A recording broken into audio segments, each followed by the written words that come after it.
Genesis chapter 1. In the beginning God created the heavens and the earth. Now the earth was formless and empty. Darkness was over the surface of the deep, and the Spirit of God was hovering over the waters. And God said, "Let there be light," and there was light. God saw that the light was good, and he separated the light from the darkness. God called the light day, and the darkness he called night. And there was evening, and there was morning, the first day. And God said, "Let there be an expanse between the waters to separate water from water." So God made the expanse and separated the water under the expanse from the water above it. And it was so. God called the expanse sky. And there was evening, and there was morning, the second day. And God said, "Let the water under the sky be gathered to one place, and let dry ground appear." And it was so. God called the dry ground land, and the gathered waters he called seas. And God saw that it was good. Then God said, "Let the land produce vegetation, seed-bearing plants, and trees on the land that bear fruit with seed in it according to their various kinds." And it was so. The land produced vegetation, plants bearing seed according to their kinds, and trees bearing fruits with seed in it according to their kinds. And God saw that it was good. And there was evening, and there was morning, the third day. And God said, "Let there be lights in the expanse of the sky to separate the day from the night, and let them serve as signs to mark seasons and days and years, and let them be lights in the expanse of the sky to give light on the earth." And it was so. God made two great lights, the greater light to govern the day, and the lesser light to govern the night. He also made the stars. God set them in the expanse of the sky to give light on the earth, to govern the day and the night, and to separate light from darkness. And God saw that it was good. And there was evening, and there was morning, the fourth day. And God said, "Let the water teem with living creatures, and let birds fly above the earth across the expanse of the sky." So God created the great creatures of the sea, and every living and moving thing with which the water teems according to their kinds, and every winged bird according to its kind. And God saw that it was good. God blessed them and said, "Be fruitful and increase in number, and fill the water in the seas, and let the birds increase on the earth." And there was evening, and there was morning, the fifth day. And God said, "Let the land produce living creatures according to their kinds, livestock, creatures that move along the ground, and wild animals, each according to its kind." And it was so. God made the wild animals according to their kinds, the livestock according to their kinds, and all the creatures that move along the ground according to their kinds. And God saw that it was good.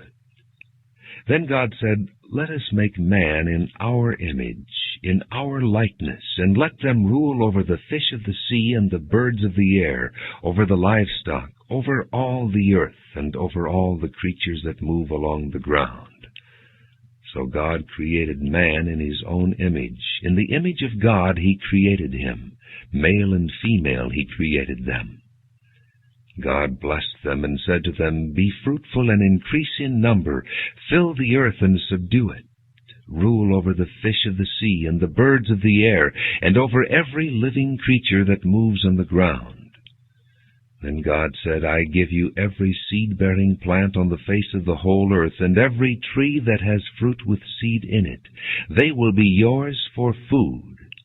And to all the beasts of the earth, and all the birds of the air, and all the creatures that move on the ground, everything that has the breath of life in it, I give every green plant for food." And it was so.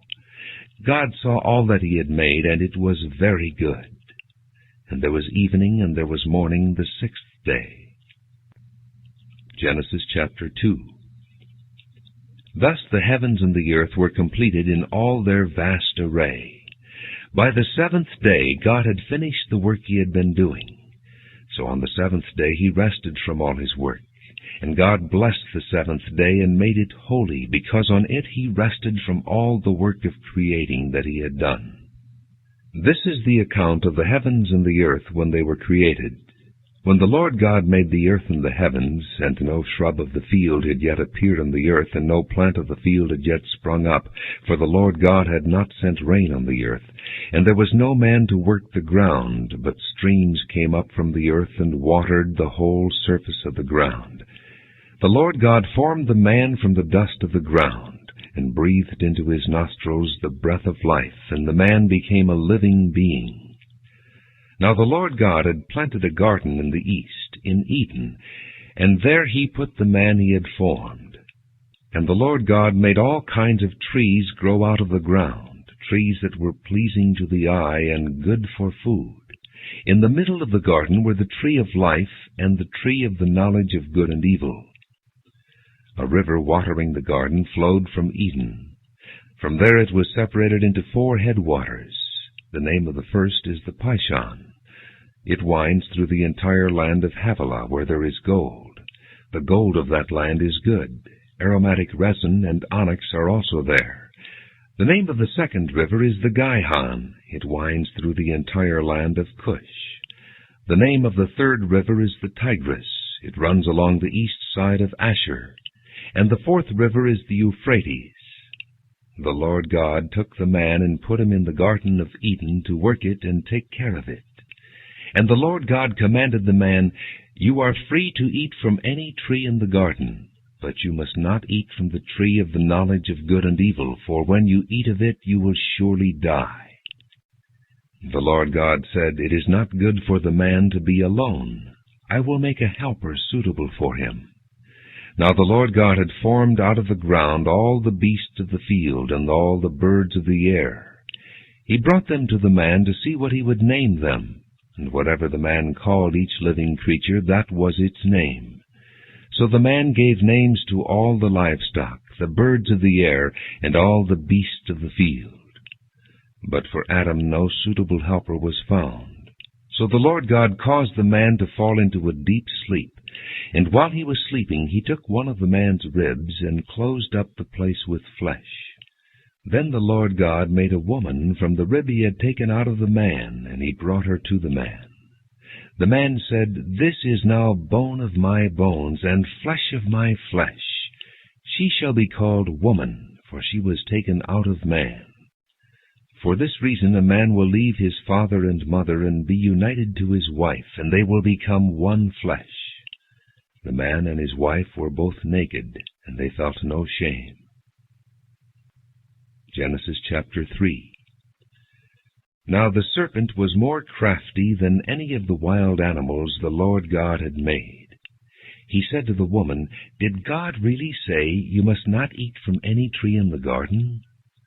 The woman said to the serpent, "We may eat from the trees in the garden, but God did say, 'You must not eat fruit from the tree that is in the middle of the garden, and you must not touch it, or you will die.'" "You will not surely die," the serpent said to the woman, "for God knows that when you eat of it your eyes will be opened, and you will be like God, knowing good and evil." When the woman saw that the fruit of the tree was good for food and pleasing to the eye, and also desirable for gaining wisdom, she took some and ate it. She also gave some to her husband who was with her, and he ate it. Then the eyes of both of them were opened, and they realized they were naked. So they sewed fig leaves together and made coverings for themselves. Then the man and his wife heard the sound of the Lord God as he was walking in the garden in the cool of the day, and they hid from the Lord God among the trees of the garden. But the Lord God called to the man, "Where are you?" He answered, "I heard you in the garden, and I was afraid because I was naked, so I hid." And he said, "Who told you that you were naked? Have you eaten from the tree that I commanded you not to eat from?" The man said, "The woman you put here with me, she gave me some fruit from the tree, and I ate it." And the Lord God said to the woman, "What is this you have done?" The woman said, "The serpent deceived me, and I ate." So the Lord God said to the serpent, "Because you have done this, cursed are you above all the livestock and all the wild animals. You will crawl on your belly, and you will eat dust all the days of your life. And I will put enmity between you and the woman, and between your offspring and hers. He will crush your head, and you will strike his heel. To the woman he said, I will greatly increase your pains in childbearing. With pain you will give birth to children. Your desire will be for your husband, and he will rule over you. To Adam he said, Because you listened to your wife and ate from the tree about which I commanded you, you must not eat of it. Cursed is the ground because of you. Through painful toil you will eat of it all the days of your life. It will produce thorns and thistles for you, and you will eat the plants of the field. By the sweat of your brow you will eat your food until you return to the ground, since from it you were taken. For dust you are, and to dust you will return. Adam named his wife Eve, because she would become the mother of all the living. The Lord God made garments of skin for Adam and his wife, and clothed them. And the Lord God said, The man has now become like one of us, knowing good and evil. He must not be allowed to reach out his hand and take also from the tree of life and eat, and live forever. So the Lord God banished him from the Garden of Eden to work the ground from which he had been taken. After he drove the man out, he placed on the east side of the Garden of Eden cherubim and a flaming sword flashing back and forth to guard the way to the tree of life. Genesis chapter 4. Adam lay with his wife Eve, and she became pregnant and gave birth to Cain. She said, With the help of the Lord I have brought forth a man. Later she gave birth to his brother Abel. Now Abel kept flocks, and Cain worked the soil. In the course of time Cain brought some of the fruits of the soil as an offering to the Lord. But Abel brought fat portions from some of the firstborn of his flock. The Lord looked with favor on Abel and his offering, but on Cain and his offering he did not look with favor. So Cain was very angry, and his face was downcast. Then the Lord said to Cain, Why are you angry? Why is your face downcast? If you do what is right, will you not be accepted? But if you do not do what is right, sin is crouching at your door. It desires to have you, but you must master it. Now Cain said to his brother Abel, Let's go out to the field. And while they were in the field, Cain attacked his brother Abel and killed him. Then the Lord said to Cain, Where is your brother Abel? I don't know, he replied. Am I my brother's keeper? The Lord said, What have you done? Listen, your brother's blood cries out to me from the ground. Now you are under a curse and driven from the ground, which opened its mouth to receive your brother's blood from your hand. When you work the ground, it will no longer yield its crops for you. You will be a restless wanderer on the earth. Cain said to the Lord, My punishment is more than I can bear. Today you are driving me from the land, and I will be hidden from your presence. I will be a restless wanderer on the earth, and whoever finds me will kill me. But the Lord said to him, Not so. If anyone kills Cain, he will suffer vengeance 7 times over. Then the Lord put a mark on Cain, so that no one who found him would kill him. So Cain went out from the Lord's presence and lived in the land of Nod, east of Eden. Cain lay with his wife, and she became pregnant and gave birth to Enoch. Cain was then building a city, and he named it after his son Enoch. To Enoch was born Irad, and Irad was the father of Mehujael, and Mehujael was the father of Methusael, and Methusael was the father of Lamech. Lamech married 2 women, one named Ada and the other Zillah. Ada gave birth to Jabal. He was the father of those who live in tents and raise livestock. His brother's name was Jubal. He was the father of all who play the harp and flute. Zillah also had a son, Tubal-Cain, who forged all kinds of tools out of bronze and iron. Tubal-Cain's sister was Naamah. Lamech said to his wives, Ada and Zillah, listen to me. Wives of Lamech, hear my words. I have killed a man for wounding me, a young man for injuring me. If Cain is avenged 7 times, then Lamech 77 times. Adam lay with his wife again, and she gave birth to a son and named him Seth, saying, God has granted me another child in place of Abel, since Cain killed him. Seth also had a son, and he named him Enosh. At that time men began to call on the name of the Lord. Genesis chapter 5. This is the written account of Adam's line. When God created man, he made him in the likeness of God. He created them male and female, and blessed them. And when they were created, he called them man. When Adam had lived 130 years, he had a son in his own likeness, in his own image, and he named him Seth. After Seth was born, Adam lived 800 years and had other sons and daughters. Altogether, Adam lived 930 years, and then he died. When Seth had lived 105 years, he became the father of Enosh. And after he became the father of Enosh, Seth lived 807 years, and had other sons and daughters. Altogether, Seth lived 912 years, and then he died. When Enosh had lived 90 years, he became the father of Kenan.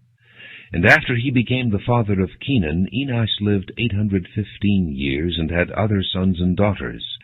Altogether, Enosh lived 905 years, and then he died. When Kenan had lived 70 years, he became the father of Mahalalel. And after he became the father of Mahalalel, Kenan lived 840 years, and had other sons and daughters. Altogether, Kenan lived 910 years, and then he died. When Mahalalel had lived 65 years, he became the father of Jared. And after he became the father of Jared, Mahalalel lived 830 years, and had other sons and daughters. Altogether, Mahalalel lived 895 years, and then he died. When Jared had lived 162 years, he became the father of Enoch. And after he became the father of Enoch, Jared lived 800 years, and had other sons and daughters. Altogether, Jared lived 962 years, and then he died. When Enoch had lived 65 years, he became the father of Methuselah. And after he became the father of Methuselah, Enoch walked with God 300 years, and had other sons and daughters. Altogether, Enoch lived 365 years. Enoch walked with God. Then he was no more, because God took him away. When Methuselah had lived 187 years, he became the father of Lamech. And after he became the father of Lamech, Methuselah lived 782 years, and had other sons and daughters. Altogether, Methuselah lived 969 years, and then he died.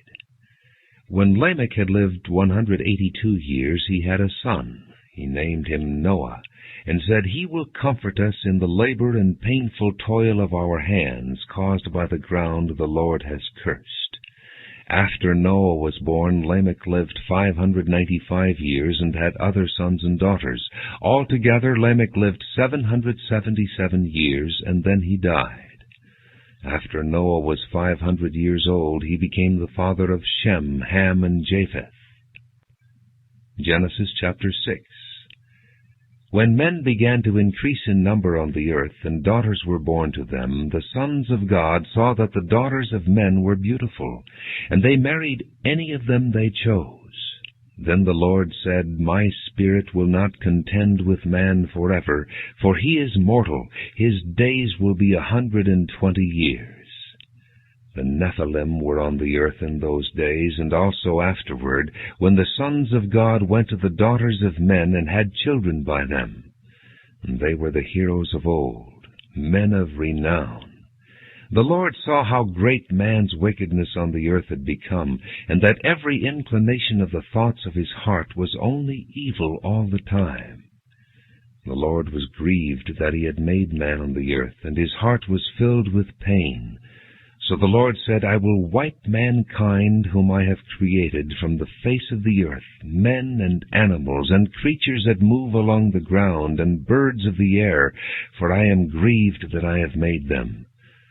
But Noah found favor in the eyes of the Lord. This is the account of Noah. Noah was a righteous man, blameless among the people of his time, and he walked with God.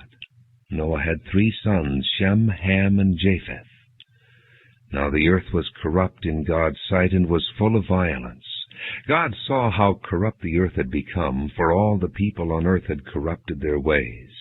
So God said to Noah, I am going to put an end to all people, for the earth is filled with violence because of them. I am surely going to destroy both them and the earth. So make yourself an ark of cypress wood. Make rooms in it, and coat it with pitch inside and out. This is how you are to build it. The ark is to be 450 feet long, 75 feet wide, and 45 feet high. Make a roof for it, and finish the ark to within 18 inches of the top. Put a door in the side of the ark, and make lower, middle, and upper decks. I am going to bring flood waters on the earth to destroy all life under the heavens, every creature that has the breath of life in it. Everything on earth will perish. But I will establish my covenant with you, and you will enter the ark, you and your sons and your wife and your sons' wives with you. You are to bring into the ark 2 of all living creatures, male and female, to keep them alive with you. 2 of every kind of bird, of every kind of animal, and of every kind of creature that moves along the ground will come to you to be kept alive. You are to take every kind of food that is to be eaten, and store it away as food for you and for them. Noah did everything just as God commanded him. Genesis chapter 7.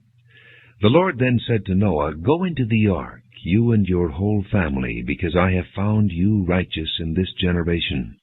Take with you 7 of every kind of clean animal, a male and its mate, and 2 of every kind of unclean animal, a male and its mate, and also 7 of every kind of bird, male and female, to keep their various kinds alive throughout the earth.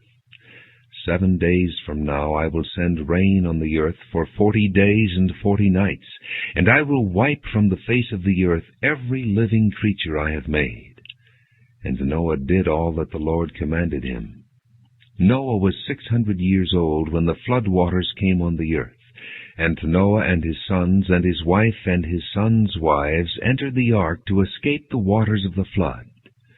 Pairs of clean and unclean animals, of birds, and of all creatures that move along the ground, male and female, came to Noah and entered the ark as God had commanded Noah. And after the 7 days the flood waters came on the earth. In the 600th year of Noah's life, on the 17th day of the 2nd month, on that day all the springs of the great deep burst forth, and the floodgates of the heavens were opened, and rain fell on the earth 40 days and 40 nights. On that very day Noah and his sons, Shem, Ham, and Japheth, together with his wife and the wives of his 3 sons, entered the ark. They had with them every wild animal according to its kind, all livestock according to their kinds, every creature that moves along the ground according to its kind, and every bird according to its kind, everything with wings. Pairs of all creatures that have the breath of life in them came to Noah and entered the ark. The animals going in were male and female of every living thing as God had commanded Noah. Then the Lord shut him in. For 40 days the flood kept coming on the earth, and as the waters increased, they lifted the ark high above the earth. The waters rose and increased greatly on the earth, and the ark floated on the surface of the water. They rose greatly on the earth, and all the high mountains under the entire heavens were covered. The waters rose and covered the mountains to a depth of more than 20 feet. Every living thing that moved on the earth perished. Birds, livestock, wild animals, all the creatures that swarm over the earth, and all mankind. Everything on dry land that had the breath of life in its nostrils died. Every living thing on the face of the earth was wiped out. Men and animals and the creatures that move along the ground and the birds of the air were wiped from the earth. Only Noah was left, and those with him in the ark. The waters flooded the earth for 150 days. Genesis chapter 8. But God remembered Noah and all the wild animals and the livestock that were with him in the ark, and he sent a wind over the earth, and the waters receded. Now the springs of the deep and the floodgates of the heavens had been closed, and the rain had stopped falling from the sky. The water receded steadily from the earth. At the end of the 150 days the water had gone down, and on the 17th day of the 7th month the ark came to rest on the mountains of Ararat. The waters continued to recede until the 10th month, and on the first day of the 10th month the tops of the mountains became visible. After 40 days Noah opened the window he had made in the ark and sent out a raven, and it kept flying back and forth until the water had dried up from the earth. Then he sent out a dove to see if the water had receded from the surface of the ground. But the dove could find no place to set its feet, because there was water over all the surface of the earth. So it returned to Noah in the ark. He reached out his hand and took the dove and brought it back to himself in the ark. He waited 7 more days and again sent out the dove from the ark. When the dove returned to him in the evening, there in its beak was a freshly plucked olive leaf. Then Noah knew that the water had receded from the earth. He waited 7 more days and sent the dove out again, but this time it did not return to him.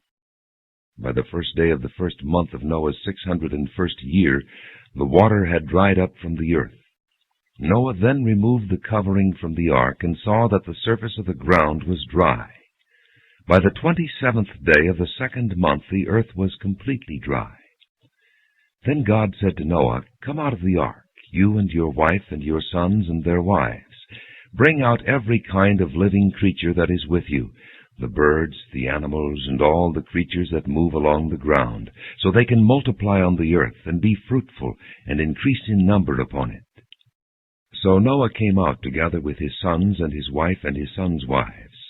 All the animals and all the creatures that move along the ground and all the birds, everything that moves on the earth, came out of the ark, one kind after another.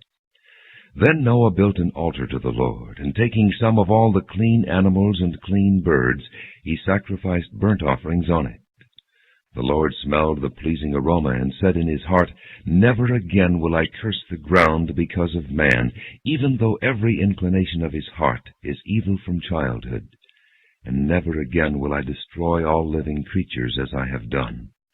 As long as the earth endures, seed time and harvest, cold and heat, summer and winter, day and night will never cease." Genesis chapter 9. Then God blessed Noah and his sons, saying to them, "Be fruitful and increase in number, and fill the earth. The fear and dread of you will fall upon all the beasts of the earth and all the birds of the air, upon every creature that moves along the ground, and upon all the fish of the sea. They are given into your hands. Everything that lives and moves will be food for you.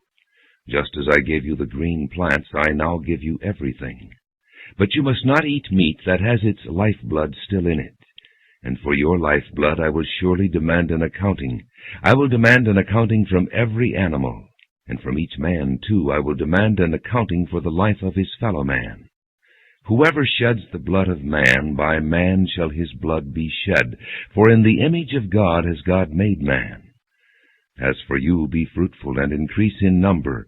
Multiply on the earth and increase upon it." Then God said to Noah and to his sons with him, "I now establish my covenant with you and with your descendants after you, and with every living creature that was with you, the birds, the livestock, and all the wild animals, all those that came out of the ark with you, every living creature on earth.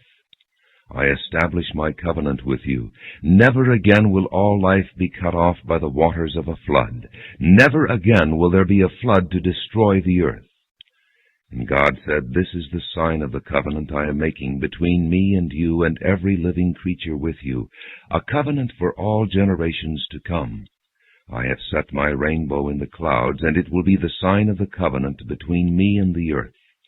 Whenever I bring clouds over the earth and the rainbow appears in the clouds, I will remember my covenant between me and you and all living creatures of every kind. Never again will the waters become a flood to destroy all life. Whenever the rainbow appears in the clouds, I will see it and remember the everlasting covenant between God and all living creatures of every kind on the earth. So God said to Noah, This is the sign of the covenant I have established between me and all life on the earth. The sons of Noah who came out of the ark were Shem, Ham, and Japheth. Ham was the father of Canaan. These were the 3 sons of Noah, and from them came the people who were scattered over the earth. Noah, a man of the soil, proceeded to plant a vineyard. When he drank some of its wine, he became drunk and lay uncovered inside his tent. Ham, the father of Canaan, saw his father's nakedness and told his 2 brothers outside. But Shem and Japheth took a garment and laid it across their shoulders. Then they walked in backward and covered their father's nakedness. Their faces were turned the other way so that they would not see their father's nakedness. When Noah awoke from his wine and found out what his youngest son had done to him, he said, Cursed be Canaan, the lowest of slaves will he be to his brothers. He also said, Blessed be the Lord, the God of Shem. May Canaan be the slave of Shem. May God extend the territory of Japheth. May Japheth live in the tents of Shem, and may Canaan be his slave. After the flood, Noah lived 350 years. Altogether, Noah lived 950 years, and then he died. Genesis chapter 10. This is the account of Shem, Ham, and Japheth, Noah's sons, who themselves had sons after the flood. The sons of Japheth, Gomer, Magog, Madai, Javan, Tubal, Meshach, and Tyrus. The sons of Gomer, Ashkenaz, Riphath, and Togarmah. The sons of Javan, Elisha, Tarshish, the Kittim, and the Rodanim. From these the maritime peoples spread out into their territories by their clans within their nations, each with its own language. The sons of Ham, Cush, Mizraim, Put, and Canaan. The sons of Cush, Seba, Havilah, Sabta, Raamah, and Sabtika. The sons of Raamah, Sheba, and Dedan. Cush was the father of Nimrod, who grew to be a mighty warrior on the earth. He was a mighty hunter before the Lord. That is why it is said, like Nimrod, a mighty hunter before the Lord. The first centers of his kingdom were Babylon, Erech, Akkad, and Calneh in Shinar. From that land he went to Assyria, where he built Nineveh, Rehoboth-ur, Calah, and Rezin, which is between Nineveh and Calah. That is the great city. Mizraim was the father of the Ludites, Anamites, Lehabites, Naphtuhites, Pathruzites, Casluhites, from whom the Philistines came, and Caphtorites. Canaan was the father of Sidon, his firstborn, and of the Hittites, Jebusites, Amorites, Girgashites, Hivites, Archites, Sinites, Arvadites, Zemarites, and Hamathites. Later the Canaanite clans scattered, and the borders of Canaan reached from Sidon toward Gerar as far as Gaza, and then toward Sodom, Gomorrah, Admah, and Zeboim as far as Lasha. These are the sons of Ham by their clans and languages in their territories and nations. The sons were also born to Shem, whose older brother was Japheth. Shem was the ancestor of all the sons of Eber. The sons of Shem, Elam, Asher, Arphaxad, Lud, and Aram. The sons of Aram, Uz, Hul, Gether, and Meshach. Arphaxad was the father of Shelah, and Shelah the father of Eber. 2 sons were born to Eber. One was named Peleg, because in his time the earth was divided. His brother was named Joktan. Joktan was the father of Almodad, Sheleph, Hazar-Maveth, Jerah, Adoram, Uzal, Diklah, Obal, Abimiel, Sheba, Ophir, Havilah, and Jobab. All these were sons of Joktan. The region where they lived stretched from Mesha toward Sephar in the eastern hill country. These are the sons of Shem by their clans and languages in their territories and nations. These are the clans of Noah's sons according to their lines of descent within their nations. From these the nations spread out over the earth after the flood. Genesis chapter 11. Now the whole world had one language and a common speech. As men moved eastward, they found a plain in Shinar and settled there. They said to each other, "Come, let's make bricks and bake them thoroughly." They used brick instead of stone and tar for mortar. Then they said, "Come, let us build ourselves a city with a tower that reaches to the heavens, so that we may make a name for ourselves and not be scattered over the face of the whole earth." But the Lord came down to see the city and the tower that the men were building. The Lord said, "If as one people speaking the same language they have begun to do this, then nothing they plan to do will be impossible for them. Come, let us go down and confuse their language, so they will not understand each other." So the Lord scattered them from there over all the earth, and they stopped building the city. That is why it is called Babel, because there the Lord confused the language of the whole world. From there the Lord scattered them over the face of the whole earth. This is the account of Shem. 2 years after the flood, when Shem was 100 years old, he became the father of Arphaxad. And after he became the father of Arphaxad, Shem lived 500 years and had other sons and daughters. When Arphaxad had lived 35 years, he became the father of Shelah. And after he became the father of Shelah, Arphaxad lived 403 years and had other sons and daughters.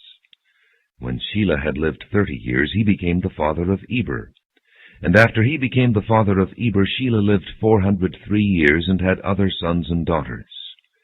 When Eber had lived 34 years, he became the father of Peleg.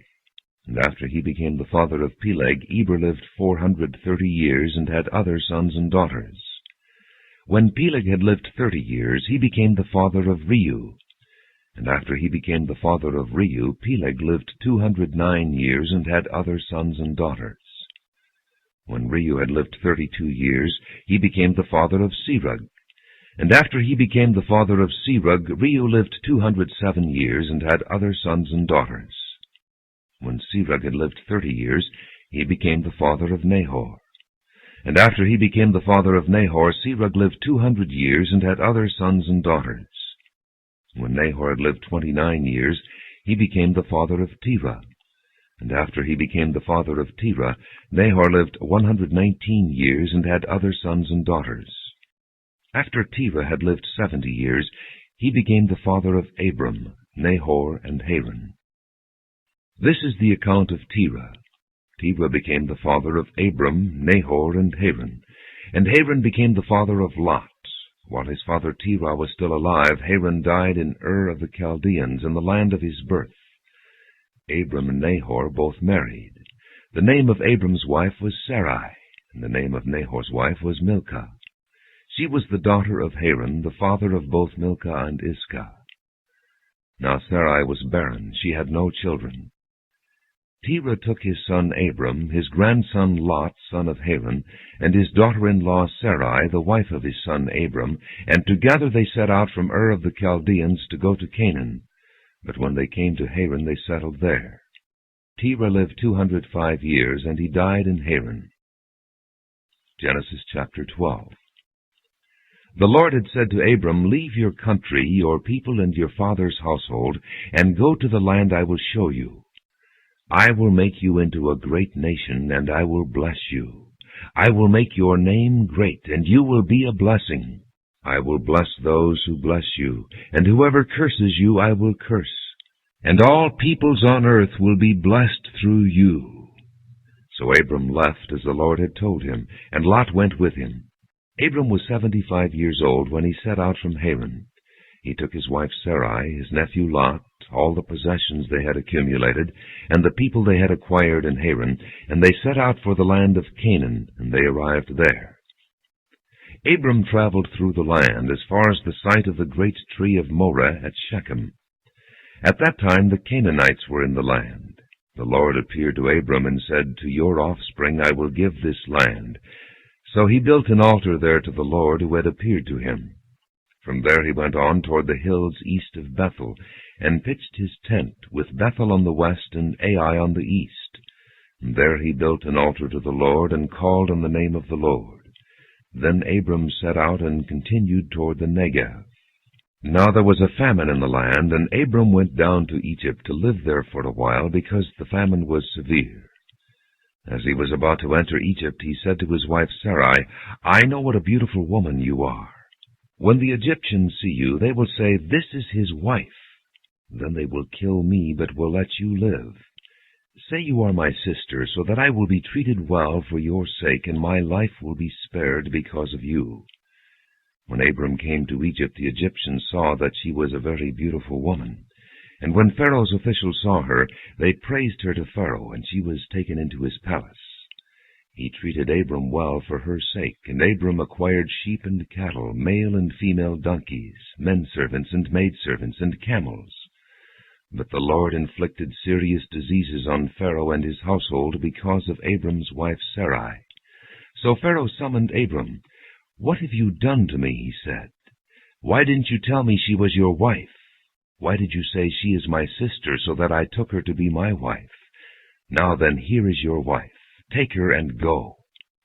Then Pharaoh gave orders about Abram to his men, and they sent him on his way with his wife and everything he had. Genesis chapter 13. So Abram went up from Egypt to the Negev with his wife and everything he had, and Lot went with him. Abram had become very wealthy in livestock and in silver and gold.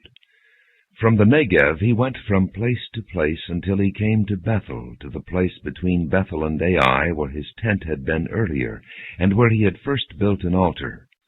There Abram called on the name of the Lord. Now Lot, who was moving about with Abram, also had flocks and herds and tents, but the land could not support them while they stayed together, for their possessions were so great that they were not able to stay together. And quarreling arose between Abram's herdsmen and the herdsmen of Lot. The Canaanites and Perizzites were also living in the land at that time. So Abram said to Lot, "Let's not have any quarreling between you and me, or between your herdsmen and mine, for we are brothers. Is not the whole land before you? Let's part company. If you go to the left, I'll go to the right. If you go to the right, I'll go to the left." Lot looked up and saw that the whole plain of the Jordan was well watered, like the garden of the Lord, like the land of Egypt toward Zoar. This was before the Lord destroyed Sodom and Gomorrah. So Lot chose for himself the whole plain of the Jordan, and set out toward the east. The two men parted company. Abram lived in the land of Canaan, while Lot lived among the cities of the plain, and pitched his tents near Sodom. Now the men of Sodom were wicked, and were sinning greatly against the Lord. The Lord said to Abram after Lot had parted from him, "Lift up your eyes from where you are, and look north and south, east and west. All the land that you see I will give to you and your offspring forever. I will make your offspring like the dust of the earth, so that if anyone could count the dust, then your offspring could be counted. Go, walk through the length and breadth of the land, for I am giving it to you." So Abram moved his tents and went to live near the great trees of Mamre at Hebron, where he built an altar to the Lord. Genesis chapter 14. At this time Amraphel king of Shinar, Arioch king of Elasar, Chedorlaomer king of Elam, and Tidal king of Goyim went to war against Bera king of Sodom, Bersha king of Gomorrah, Shinab king of Admah, Shemeber king of Zeboim, and the king of Bela, that is Zoar. All these latter kings joined forces in the valley of Siddim, the salt sea. For 12 years they had been subject to Chedorlaomer, but in the 13th year they rebelled. In the 14th year, Chedorlaomer and the kings allied with him went out and defeated the Rephaites in Ashtaroth-Carnaim, the Zuzites in Ham, the Emites in Sheva Kiriathaim, and the Horites in the hill country of Seir, as far as Al-Paran near the desert. Then they turned back and went to En-Mishpat, that is Kadesh, and they conquered the whole territory of the Amalekites, as well as the Amorites, who were living in Hazazon Tamar. Then the king of Sodom, the king of Gomorrah, the king of Admah, the king of Zeboim, and the king of Bela, that is Zoar, marched out and drew up their battle lines in the valley of Siddim against Chedorlaomer, king of Elam, Tidal, king of Goyim, Amraphel, king of Shinar, and Arioch, king of Elasar, 4 kings against 5. Now the valley of Siddim was full of tar pits, and when the kings of Sodom and Gomorrah fled, some of the men fell into them, and the rest fled to the hills. The 4 kings seized all the goods of Sodom and Gomorrah and all their food, and then they went away. They also carried off Abram's nephew Lot and his possessions, since he was living in Sodom.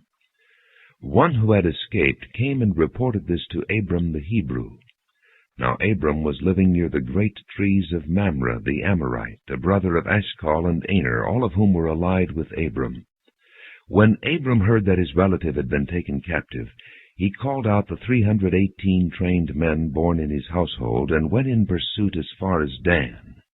During the night Abram divided his men to attack them, and he routed them, pursuing them as far as Hobah, north of Damascus. He recovered all the goods, and brought back his relative Lot and his possessions, together with the women and the other people. After Abram returned from defeating Chedorlaomer and the kings allied with him, the king of Sodom came out to meet him in the valley of Sheva, that is, the king's valley. Then Melchizedek, king of Salem, brought out bread and wine. He was priest of God Most High, and he blessed Abram, saying, Blessed be Abram by God Most High, creator of heaven and earth, and blessed be God Most High, who delivered your enemies into your hands. Then Abram gave him 1/10 of everything. The king of Sodom said to Abram, Give me the people, and keep the goods for yourself. But Abram said to the king of Sodom, I have raised my hand to the Lord, God Most High, creator of heaven and earth, and have taken an oath that I will accept nothing belonging to you, not even a thread or a thong of a sandal, so that you will never be able to say, I made Abram rich. I will accept nothing but what my men have eaten, and the share that belongs to the men who went with me, to Aner, Eshcol, and Mamre. Let them have their share. Genesis chapter 15. After this the word of the Lord came to Abram in a vision. Do not be afraid, Abram. I am your shield, your very great reward. But Abram said, O sovereign Lord, what can you give me, since I remain childless, and the one who will inherit my estate is Eliezer of Damascus? And Abram said, You have given me no children, so a servant in my household will be my heir. Then the word of the Lord came to him, This man will not be your heir, but a son coming from your own body will be your heir. He took him outside and said, Look up at the heavens and count the stars, if indeed you can count them. Then he said to him, So shall your offspring be. Abram believed the Lord, and he credited it to him as righteousness. He also said to him, I am the Lord who brought you out of Ur of the Chaldeans to give you this land to take possession of it. But Abram said, O sovereign Lord, how can I know that I will gain possession of it? So the Lord said to him, Bring me a heifer, a goat, and a ram, each 3 years old, along with a dove and a young pigeon. Abram brought all these to him, cut them in 2, and arranged the halves opposite each other. The birds, however, he did not cut in half. Then birds of prey came down on the carcasses, but Abram drove them away. As the sun was setting, Abram fell into a deep sleep, and a thick and dreadful darkness came over him. Then the Lord said to him, Know for certain that your descendants will be strangers in a country not their own, and they will be enslaved and mistreated 400 years.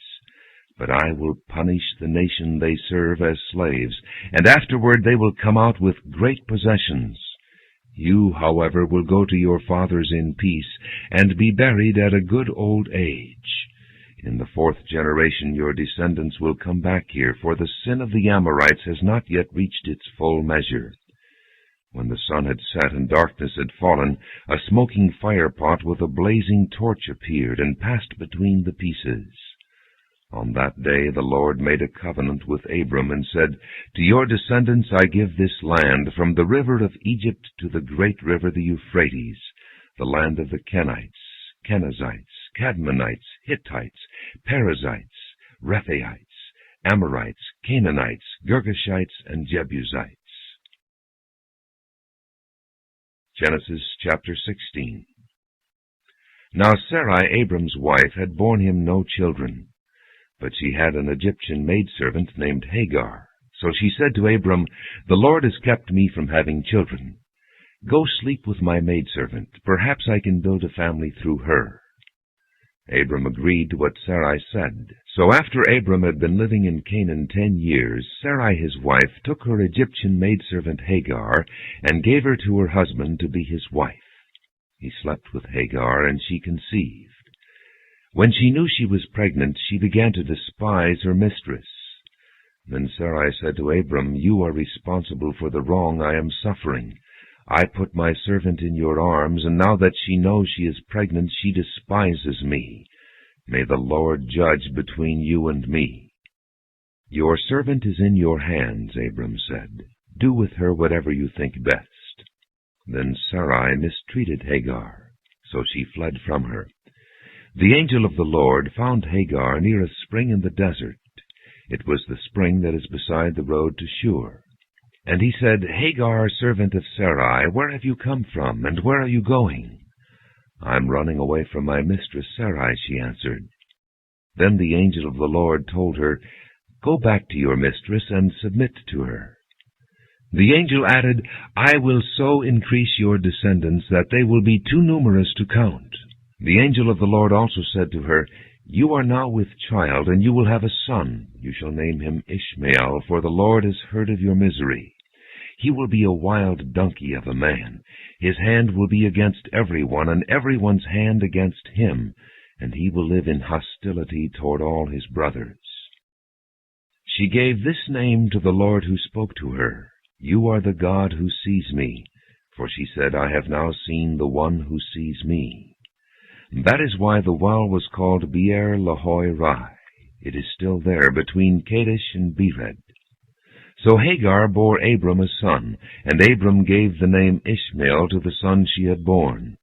Abram was 86 years old when Hagar bore him Ishmael. Genesis chapter 17. When Abram was 99 years old, the Lord appeared to him and said, "I am God Almighty. Walk before me and be blameless. I will confirm my covenant between me and you, and will greatly increase your numbers." Abram fell face down, and God said to him, "As for me, this is my covenant with you. You will be the father of many nations. No longer will you be called Abram. Your name will be Abraham, for I have made you a father of many nations. I will make you very fruitful. I will make nations of you, and kings will come from you. I will establish my covenant as an everlasting covenant between me and you and your descendants after you for the generations to come, to be your God, and the God of your descendants after you. The whole land of Canaan, where you are now an alien, I will give as an everlasting possession to you and your descendants after you, and I will be their God." Then God said to Abraham, "As for you, you must keep my covenant, you and your descendants after you for the generations to come. This is my covenant with you and your descendants after you, the covenant you are to keep. Every male among you shall be circumcised. You are to undergo circumcision, and it will be the sign of the covenant between me and you. For the generations to come, every male among you who is 8 days old must be circumcised, including those born in your household or bought with money from a foreigner, those who are not your offspring. Whether born in your household or bought with your money, they must be circumcised.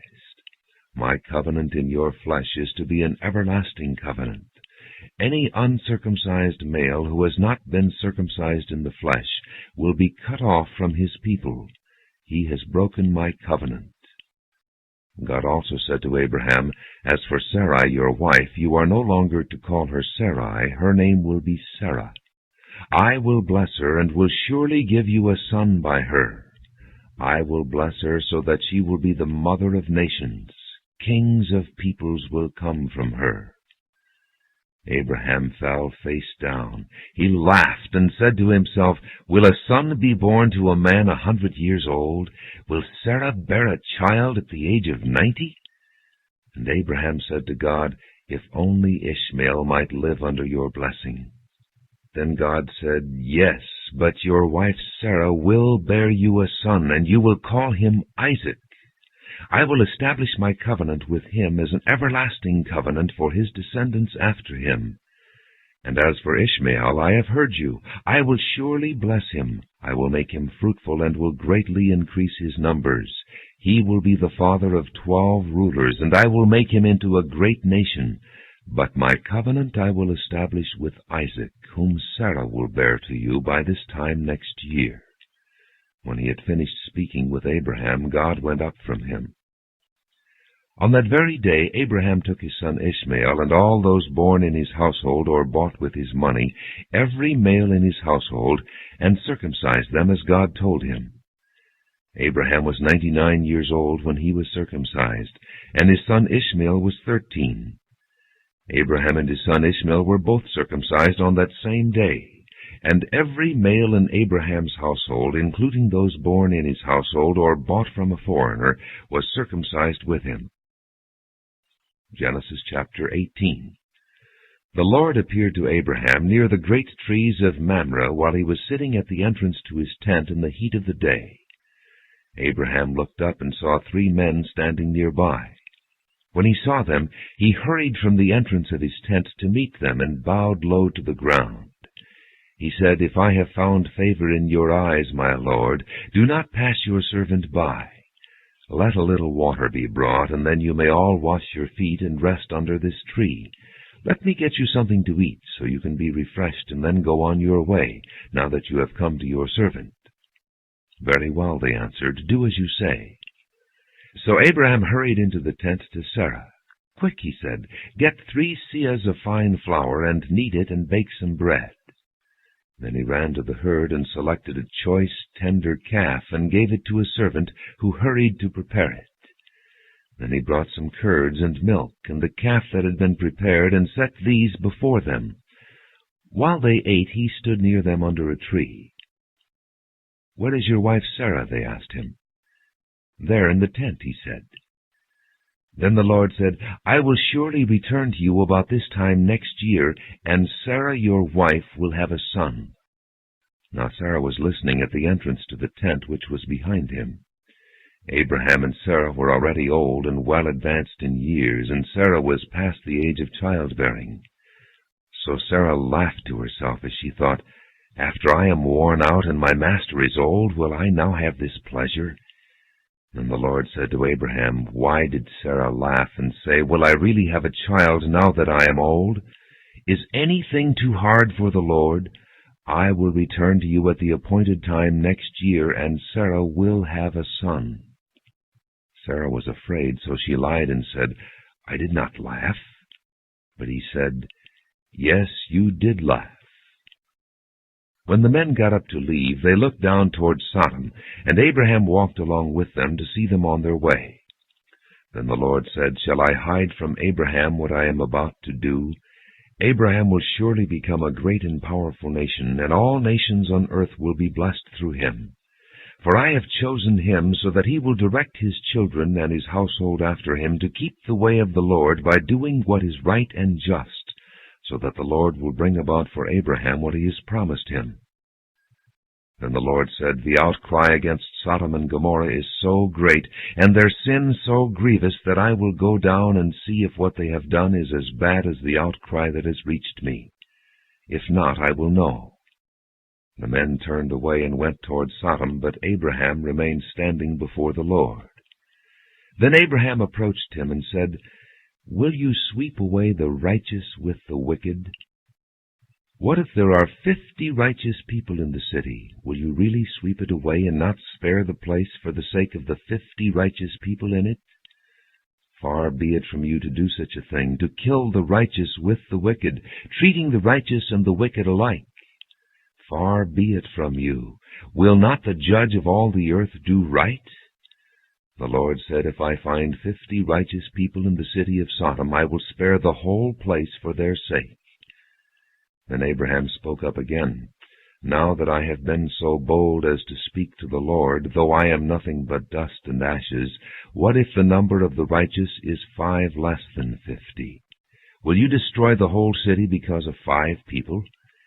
If I find 45 there, he said, I will not destroy it. Once again he spoke to him, What if only 40 are found there? He said, For the sake of 40 I will not do it. Then he said, May the Lord not be angry, but let me speak. What if only 30 can be found there? He answered, I will not do it if I find 30 there. Abraham said, Now that I have been so bold as to speak to the Lord, what if only 20 can be found there? He said, For the sake of 20 I will not destroy it. Then he said, May the Lord not be angry, but let me speak just once more. What if only 10 can be found there? He answered, For the sake of 10 I will not destroy it. When the Lord had finished speaking with Abraham, he left, and Abraham returned home. Genesis chapter 19. The two angels arrived at Sodom in the evening, and Lot was sitting in the gateway of the city. When he saw them, he got up to meet them, and bowed down with his face to the ground. My lords, he said, please turn aside to your servant's house. You can wash your feet and spend the night, and then go on your way early in the morning. No, they answered, we will spend the night in the square. But he insisted so strongly that they did go with him and entered his house. He prepared a meal for them, baking bread without yeast, and they ate. Before they had gone to bed, all the men from every part of the city of Sodom, both young and old, surrounded the house. They called to Lot, Where are the men who came to you tonight? Bring them out to us so that we can have sex with them. Lot went outside to meet them and shut the door behind him and said, No, my friends, don't do this wicked thing. Look, I have 2 daughters who have never slept with a man. Let me bring them out to you, and you can do what you like with them. But don't do anything to these men, for they have come under the protection of my roof. Get out of our way, they replied, and they said, This fellow came here as an alien, and now he wants to play the judge. We'll treat you worse than them. They kept bringing pressure on Lot and moved forward to break down the door. But the men inside reached out and pulled Lot back into the house and shut the door. Then they struck the men who were at the door of the house, young and old, with blindness, so that they could not find the door. The 2 men said to Lot, Do you have anyone else here, sons-in-law, sons or daughters, or anyone else in the city who belongs to you? Get them out of here, because we are going to destroy this place. The outcry to the Lord against its people is so great that he has sent us to destroy it. So Lot went out and spoke to his sons-in-law, who were pledged to marry his daughters. He said, Hurry and get out of this place, because the Lord is about to destroy the city. But his sons-in-law thought he was joking. With the coming of dawn, the angels urged Lot, saying, Hurry, take your wife and your 2 daughters who are here, or you will be swept away when the city is punished. When he hesitated, the men grasped his hand and the hands of his wife and of his 2 daughters, and led them safely out of the city, for the Lord was merciful to them. As soon as they had brought them out, one of them said, Flee for your lives. Don't look back, and don't stop anywhere in the plain. Flee to the mountains, or you will be swept away. But Lot said to them, No, my lords, please. Your servant has found favor in your eyes, and you have shown great kindness to me in sparing my life. But I can't flee to the mountains. This disaster will overtake me, and I'll die. Look, here is a town near enough to run to, and it is small. Let me flee to it. It is very small, isn't it? Then my life will be spared. He said to him, Very well, I will grant this request too. I will not overthrow the town you speak of, but flee there quickly, because I cannot do anything until you reach it. That is why the town was called Zoar. By the time Lot reached Zoar, the sun had risen over the land. Then the Lord rained down burning sulfur on Sodom and Gomorrah, from the Lord out of the heavens. Thus he overthrew those cities and the entire plain, including all those living in the cities, and also the vegetation in the land. But Lot's wife looked back, and she became a pillar of salt. Early the next morning Abraham got up and returned to the place where he had stood before the Lord. He looked down toward Sodom and Gomorrah, toward all the land of the plain, and he saw dense smoke rising from the land like smoke from a furnace. So when God destroyed the cities of the plain, he remembered Abraham, and he brought Lot out of the catastrophe that overthrew the cities where Lot had lived. Lot and his 2 daughters left Zoar and settled in the mountains, for he was afraid to stay in Zoar. He and his 2 daughters lived in a cave. One day the older daughter said to the younger, "Our father is old, and there is no man around here to lie with us, as is the custom all over the earth. Let's get our father to drink wine, and then lie with him, and preserve our family line through our father." That night they got their father to drink wine, and the older daughter went in and lay with him. He was not aware of it when she lay down or when she got up. The next day the older daughter said to the younger, "Last night I lay with my father. Let's get him to drink wine again tonight, and you go in and lie with him, so we can preserve our family line through our father." So they got their father to drink wine that night also, and the younger daughter went and lay with him. Again he was not aware of it when she lay down or when she got up. So both of Lot's daughters became pregnant by their father. The older daughter had a son, and she named him Moab. He is the father of the Moabites of today. The younger daughter also had a son, and she named him Ben-Ammi. He is the father of the Ammonites of today. Genesis chapter 20. Now Abraham moved on from there into the region of the Negev, and lived between Kadesh and Shur. For a while he stayed in Gerar, and there Abraham said of his wife Sarah, "She is my sister." Then Abimelech king of Gerar sent for Sarah and took her. But God came to Abimelech in a dream one night, and said to him, "You are as good as dead because of the woman you have taken. She is a married woman." Now Abimelech had not gone near her, so he said, "Lord, will you destroy an innocent nation? Did he not say to me, 'She is my sister'? And didn't she also say, 'He is my brother'? I have done this with a clear conscience and clean hands." Then God said to him in the dream, "Yes, I know you did this with a clear conscience, and so I have kept you from sinning against me. And that is why I did not let you touch her. Now return the man's wife, for he is a prophet, and he will pray for you, and you will live. But if you do not return her, you may be sure that you and all yours will die." Early the next morning Abimelech summoned all his officials, and when he told them all that had happened, they were very much afraid. Then Abimelech called Abraham in and said, "What have you done to us? How have I wronged you, that you have brought such great guilt upon me and my kingdom? You have done things to me that should not be done." And Abimelech asked Abraham, "What was your reason for doing this?"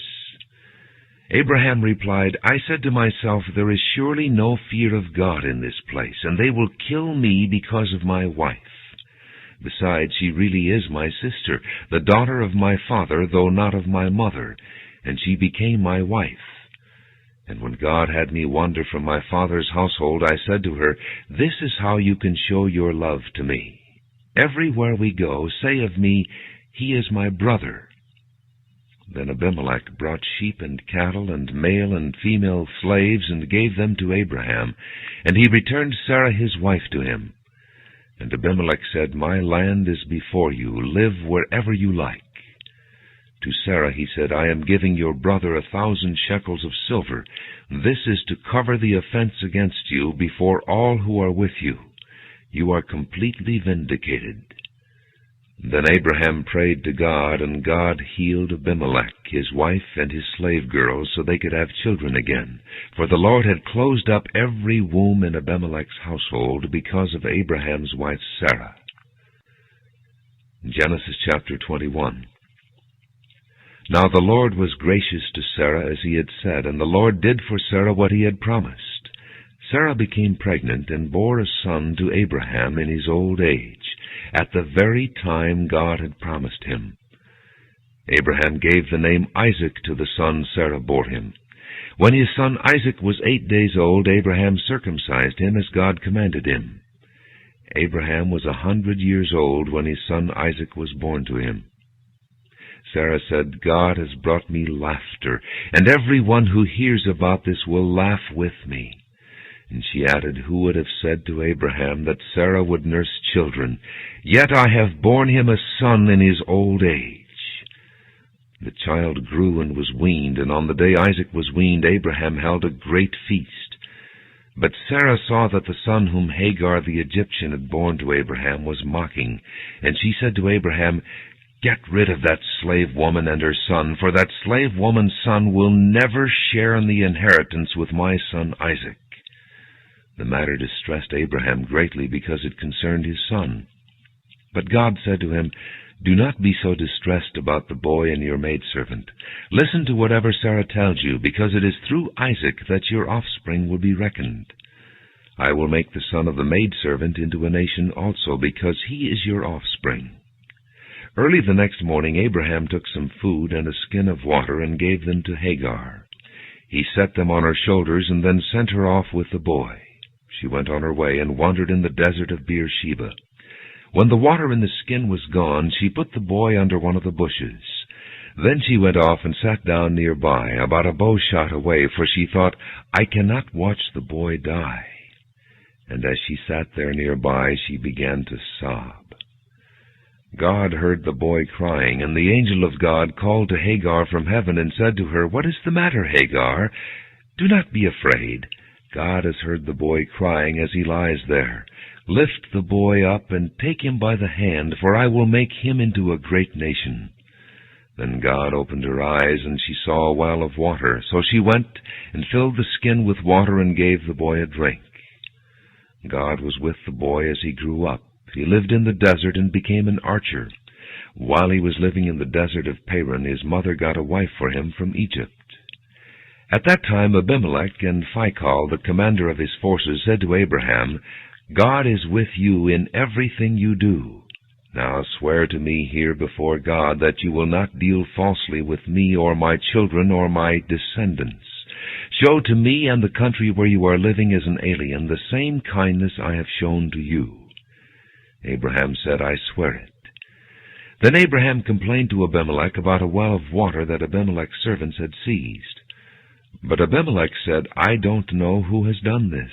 You did not tell me, and I heard about it only today."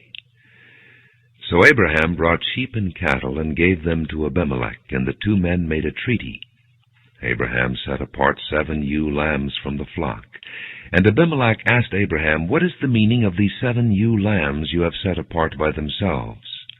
He replied, "Accept these 7 lambs from my hand as a witness that I dug this well." So that place was called Beersheba, because the two men swore an oath there. After the treaty had been made at Beersheba, Abimelech and Phicol, the commander of his forces, returned to the land of the Philistines. Abraham planted a tamarisk tree in Beersheba, and there he called upon the name of the Lord, the eternal God. And Abraham stayed in the land of the Philistines for a long time. Genesis chapter 22. Some time later, God tested Abraham. He said to him, "Abraham." "Here I am," he replied. Then God said, "Take your son, your only son Isaac, whom you love, and go to the region of Moriah. Sacrifice him there as a burnt offering on one of the mountains I will tell you about." Early the next morning Abraham got up and saddled his donkey. He took with him 2 of his servants and his son Isaac. When he had cut enough wood for the burnt offering, he set out for the place God had told him about. On the 3rd day Abraham looked up and saw the place in the distance. He said to his servants, "Stay here with the donkey while I and the boy go over there. We will worship, and then we will come back to you." Abraham took the wood for the burnt offering and placed it on his son Isaac, and he himself carried the fire and the knife. As the 2 of them went on together, Isaac spoke up and said to his father Abraham, "Father?" "Yes, my son," Abraham replied. "The fire and wood are here," Isaac said, "but where is the lamb for the burnt offering?" Abraham answered, "God himself will provide the lamb for the burnt offering, my son." And the 2 of them went on together. When they reached the place God had told him about, Abraham built an altar there and arranged the wood on it. He bound his son Isaac and laid him on the altar on top of the wood. Then he reached out his hand and took the knife to slay his son. But the angel of the Lord called out to him from heaven, "Abraham, Abraham!" "Here I am," he replied. "Do not lay a hand on the boy," he said. "Do not do anything to him. Now I know that you fear God, because you have not withheld from me your son, your only son." Abraham looked up, and there in the thicket he saw a ram caught by its horns. He went over and took the ram and sacrificed it as a burnt offering instead of his son. So Abraham called that place, "The Lord will provide." And to this day it is said, "On the mountain of the Lord it will be provided." The angel of the Lord called to Abraham from heaven a second time and said, "I swear by myself, declares the Lord, that because you have done this and have not withheld your son, your only son, I will surely bless you and make your descendants as numerous as the stars in the sky and as the sand on the seashore. Your descendants will take possession of the cities of their enemies, and through your offspring all nations on earth will be blessed, because you have obeyed me." Then Abraham returned to his servants, and they set off together for Beersheba, and Abraham stayed in Beersheba. Some time later, Abraham was told, "Milcah is also a mother. She has borne sons to your brother Nahor, Uz the firstborn, Buz his brother, Kemuel the father of Aram, Kesed, Hazo, Pildash, Jidlaph, and Bethuel. Bethuel became the father of Rebekah. Milcah bore these 8 sons to Abraham's brother Nahor. His concubine, whose name was Reumah, also had sons, Tebah, Gaham, Tahash, and Maacah. Genesis chapter 23. Sarah lived to be 127 years old. She died at Kiriath Arba, that is Hebron, in the land of Canaan, and Abraham went to mourn for Sarah and to weep over her. Then Abraham rose from beside his dead wife and spoke to the Hittites. He said, "I am an alien and a stranger among you. Sell me some property for a burial site here, so I can bury my dead." The Hittites replied to Abraham, "Sir, listen to us. You are a mighty prince among us. Bury your dead in the choicest of our tombs. None of us will refuse you his tomb for burying your dead." Then Abraham rose and bowed down before the people of the land, the Hittites. He said to them, "If you are willing to let me bury my dead, then listen to me and intercede with Ephron, son of Zohar, on my behalf, so he will sell me the cave of Machpelah, which belongs to him, and is at the end of his field. Ask him to sell it to me for the full price as a burial site among you." Ephron the Hittite was sitting among his people, and he replied to Abraham in the hearing of all the Hittites who had come to the gate of his city. "No, my lord," he said, "listen to me. I give you the field, and I give you the cave that is in it. I give it to you in the presence of my people. Bury your dead." Again Abraham bowed down before the people of the land, and he said to Ephron in their hearing, "Listen to me, if you will. I will pay the price of the field. Accept it from me, so I can bury my dead there." Ephron answered Abraham, "Listen to me, my lord. The land is worth 400 shekels of silver, but what is that between me and you? Bury your dead." Abraham agreed to Ephron's terms and weighed out for him the price he had named in the hearing of the Hittites, 400 shekels of silver, according to the weight current among the merchants. So Ephron's field in Machpelah near Mamre, both the field and the cave in it, and all the trees within the borders of the field, was deeded to Abraham as his property in the presence of all the Hittites who had come to the gate of the city. Afterward Abraham buried his wife Sarah in the cave in the field of Machpelah near Mamre, which is at Hebron in the land of Canaan. So the field and the cave in it were deeded to Abraham by the Hittites as a burial site. Genesis chapter 24. Abraham was now old and well advanced in years, and the Lord had blessed him in every way. He said to the chief servant in his household, the one in charge of all that he had, "Put your hand under my thigh." I want you to swear by the Lord, the God of heaven and the God of earth, that you will not get a wife for my son from the daughters of the Canaanites, among whom I am living, but will go to my country and my own relatives, and get a wife for my son Isaac. The servant asked him, What if the woman is unwilling to come back with me to this land? Shall I then take your son back to the country you came from? Make sure that you do not take my son back there, Abraham said. The Lord, the God of heaven, who brought me out of my father's household and my native land, and who spoke to me and promised me on oath, saying, To your offspring I will give this land. He will send his angel before you, so that you can get a wife for my son from there. If the woman is unwilling to come back with you, then you will be released from this oath of mine. Only do not take my son back there. So the servant put his hand under the thigh of his master Abraham, and swore an oath to him concerning this matter. Then the servant took 10 of his master's camels and left, taking with him all kinds of good things from his master. He set out for Aram Naharaim, and made his way to the town of Nahor. He had the camels kneel down near the well outside the town. It was toward evening, the time the women go out to draw water. Then he prayed, O Lord God of my master Abraham, give me success today, and show kindness to my master Abraham. See, I am standing beside this spring, and the daughters of the townspeople are coming out to draw water. May it be that when I say to a girl, Please let down your jar, that I may have a drink, and she says, Drink, and I'll water your camels too, let her be the one you have chosen for your servant Isaac. By this I will know that you have shown kindness to my master. Before he had finished praying, Rebekah came out with her jar on her shoulder.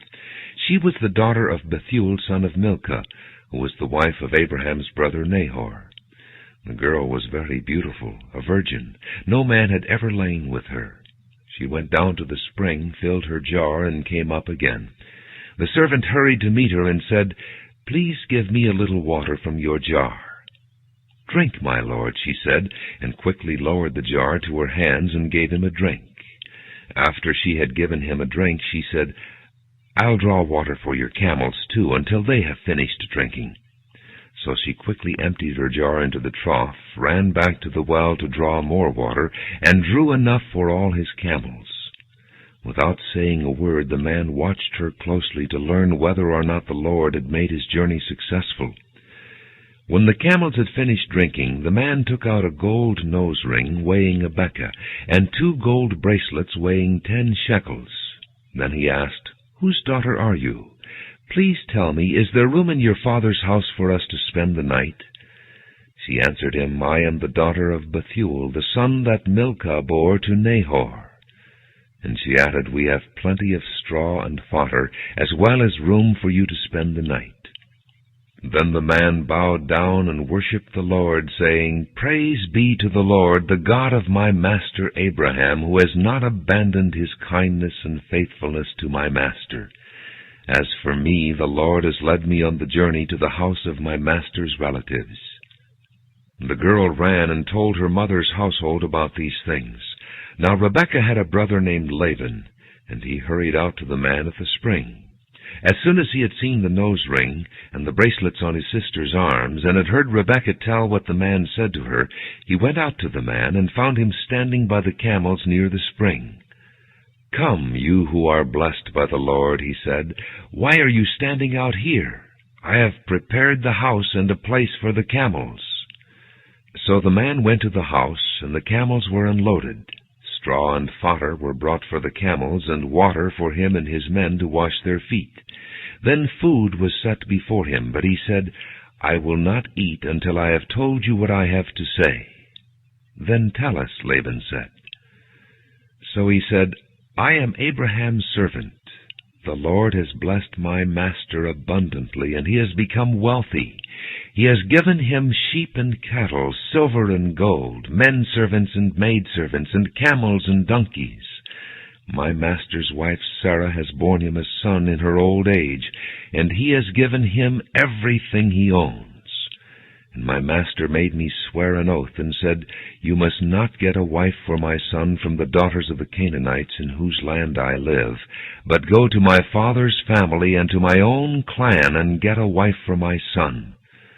Then I asked my master, What if the woman will not come back with me?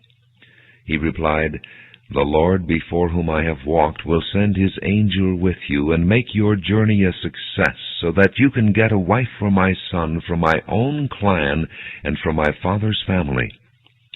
Then when you go to my clan, you will be released from my oath, even if they refuse to give her to you. You will be released from my oath. When I came to the spring today, I said, O Lord God of my master Abraham, if you will, please grant success to the journey on which I have come. See, I am standing beside this spring. If a maiden comes out to draw water, and I say to her, Please let me drink a little water from your jar, and if she says to me, Drink, and I'll draw water for your camels too, let her be the one the Lord has chosen for my master's son. Before I finished praying in my heart, Rebekah came out with her jar on her shoulder. She went down to the spring and drew water, and I said to her, Please give me a drink. She quickly lowered her jar from her shoulder and said, Drink, and I'll water your camels too. So I drank, and she watered the camels also. I asked her, Whose daughter are you? She said, The daughter of Bethuel, son of Nahor, whom Milcah bore to him. Then I put the ring in her nose and the bracelets on her arms, and I bowed down and worshipped the Lord. I praised the Lord, the God of my master Abraham, who had led me on the right road to get the granddaughter of my master's brother for his son. Now if you will show kindness and faithfulness to my master, tell me, and if not, tell me, so I may know which way to turn. Laban and Bethuel answered, This is from the Lord. We can say nothing to you one way or the other. Here is Rebekah. Take her and go, and let her become the wife of your master's son, as the Lord has directed. When Abraham's servant heard what they said, he bowed down to the ground before the Lord. Then the servant brought out gold and silver jewelry and articles of clothing, and gave them to Rebekah. He also gave costly gifts to her brother and to her mother. Then he and the men who were with him ate and drank and spent the night there. When they got up the next morning, he said, Send me on my way to my master. But her brother and her mother replied, Let the girl remain with us 10 days or so, then you may go. But he said to them, Do not detain me, now that the Lord has granted success to my journey. Send me on my way, so I may go to my master. Then they said, Let's call the girl and ask her about it. So they called Rebekah and asked her, Will you go with this man? I will go, she said. So they sent their sister Rebekah on her way, along with her nurse and Abraham's servant and his men. And they blessed Rebekah and said to her, Our sister, may you increase to thousands upon thousands. May your offspring possess the gates of their enemies. And then Rebekah and her maids got ready and mounted their camels and went back with the man. So the servant took Rebekah and left. Now Isaac had come from Beer-lahai-roi, for he was living in the Negev. He went out to the field one evening to meditate, and as he looked up he saw camels approaching. Rebekah also looked up and saw Isaac. She got down from her camel and asked the servant, Who is that man in the field coming to meet us? He is my master, the servant answered. So she took her veil and covered herself. Then the servant told Isaac all he had done. Isaac brought her into the tent of his mother Sarah, and he married Rebekah. So she became his wife, and he loved her. And Isaac was comforted after his mother's death. Genesis chapter 25. Abraham took another wife, whose name was Keturah. She bore him Zimran, Jokshan, Medan, Midian, Ishbak, and Shua. Jokshan was the father of Sheba and Dedan. The descendants of Dedan were the Ashurites, the Letushites, and the Laamites. The sons of Midian were Ephah, Epher, Hanok, Abida, and Aldeah. All these were descendants of Keturah. Abraham left everything he owned to Isaac, but while he was still living, he gave gifts to the sons of his concubines and sent them away from his son Isaac to the land of the east. Altogether, Abraham lived 175 years. Then Abraham breathed his last and died at a good old age, an old man and full of years, and he was gathered to his people. His sons Isaac and Ishmael buried him in the cave of Machpelah near Mamre, in the field of Ephron, son of Zohar the Hittite, the field Abraham had bought from the Hittites. There Abraham was buried with his wife Sarah. After Abraham's death, God blessed his son Isaac, who then lived near Beer-lahai-roi. This is the account of Abraham's son Ishmael, whom Sarah's maidservant Hagar the Egyptian bore to Abraham. These are the names of the sons of Ishmael, listed in the order of their birth.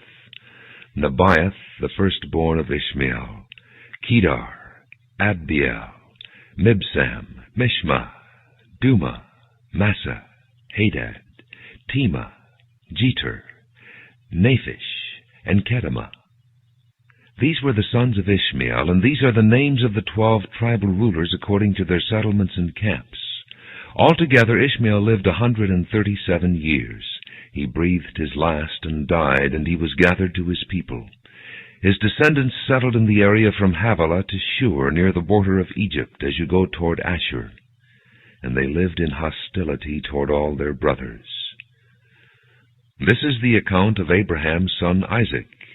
Abraham became the father of Isaac, and Isaac was 40 years old when he married Rebekah, daughter of Bethuel the Aramean from Padan-aram, and sister of Laban the Aramean.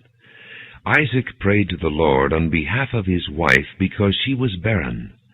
The Lord answered his prayer, and his wife Rebekah became pregnant. The babies jostled each other within her, and she said, "Why is this happening to me?" So she went to inquire of the Lord. The Lord said to her, "2 nations are in your womb, and 2 peoples from within you will be separated. One people will be stronger than the other, and the older will serve the younger." When the time came for her to give birth, there were 2 boys in her womb. The first to come out was red, and his whole body was like a hairy garment. So they named him Esau. After this his brother came out with his hand grasping Esau's heel, so he was named Jacob. Isaac was 60 years old when Rebekah gave birth to them. The boys grew up, and Esau became a skillful hunter, a man of the open country, while Jacob was a quiet man, staying among the tents. Isaac, who had a taste for wild game, loved Esau, but Rebekah loved Jacob. Once when Jacob was cooking some stew, Esau came in from the open country famished. He said to Jacob, "Quick, let me have some of that red stew. I'm famished." That is why he was also called Edom. Jacob replied, "First sell me your birthright." "Look, I am about to die," Esau said. "What good is a birthright to me?" But Jacob said, "Swear to me first." So he swore an oath to him, selling his birthright to Jacob. Then Jacob gave Esau some bread and some lentil stew. He ate and drank, and then got up and left. So Esau despised his birthright. Genesis chapter 26. Now there was a famine in the land, besides the earlier famine of Abraham's time. And Isaac went to Abimelech, king of the Philistines in Gerar. The Lord appeared to Isaac and said, "Do not go down to Egypt. Live in the land where I tell you to live. Stay in this land for a while, and I will be with you and will bless you. For to you and your descendants I will give all these lands, and will confirm the oath I swore to your father Abraham. I will make your descendants as numerous as the stars in the sky, and will give them all these lands, and through your offspring all nations on earth will be blessed, because Abraham obeyed me and kept my requirements, my commands, my decrees, and my laws." So Isaac stayed in Gerar. When the men of that place asked him about his wife, he said, "She is my sister," because he was afraid to say, "She is my wife." He thought, "The men of this place might kill me on account of Rebekah, because she is beautiful." When Isaac had been there a long time, Abimelech, king of the Philistines, looked down from a window and saw Isaac caressing his wife Rebekah. So Abimelech summoned Isaac and said, "She is really your wife. Why did you say she is my sister?" Isaac answered him, "Because I thought I might lose my life on account of her." Then Abimelech said, "What is this you have done to us? One of the men might well have slept with your wife, and you would have brought guilt upon us." So Abimelech gave orders to all the people, "Anyone who molests this man or his wife shall surely be put to death." Isaac planted crops in that land, and the same year reaped 100-fold, because the Lord blessed him. The man became rich, and his wealth continued to grow until he became very wealthy. He had so many flocks and herds and servants that the Philistines envied him. So all the wells that his father's servants had dug in the time of his father Abraham, the Philistines stopped up, filling them with earth. Then Abimelech said to Isaac, "Move away from us. You have become too powerful for us." So Isaac moved away from there and encamped in the valley of Gerar and settled there. Isaac reopened the wells that had been dug in the time of his father Abraham, which the Philistines had stopped up after Abraham died, and he gave them the same names his father had given them. Isaac's servants dug in the valley and discovered a well of fresh water there. But the herdsmen of Gerar quarreled with Isaac's herdsmen and said, "The water is ours." So he named the well Esek, because they disputed with him. Then they dug another well, but they quarreled over that one also, so he named it Sipnah. He moved on from there and dug another well, and no one quarreled over it. He named it Rehoboth, saying, "Now the Lord has given us room, and we will flourish in the land." From there he went up to Beersheba. That night the Lord appeared to him and said, "I am the God of your father Abraham. Do not be afraid, for I am with you. I will bless you and will increase the number of your descendants for the sake of my servant Abraham." Isaac built an altar there and called on the name of the Lord. There he pitched his tent, and there his servants dug a well. Meanwhile Abimelech had come to him from Gerar with Ahuzzath, his personal adviser, and Phicol, the commander of his forces. Isaac asked them, "Why have you come to me, since you were hostile to me and sent me away?" They answered, "We saw clearly that the Lord was with you, so we said, there ought to be a sworn agreement between us and you. Let us make a treaty with you that you will do us no harm, just as we did not molest you, but always treated you well and sent you away in peace. And now you are blessed by the Lord." Isaac then made a feast for them, and they ate and drank. Early the next morning the men swore an oath to each other. Then Isaac sent them on their way, and they left him in peace. That day Isaac's servants came and told him about the well they had dug. They said, "We've found water." He called it Sheba, and to this day the name of the town has been Beersheba. When Esau was 40 years old, he married Judith, daughter of Beeri the Hittite, and also Basemath, daughter of Elon the Hittite. They were a source of grief to Isaac and Rebekah. Genesis chapter 27.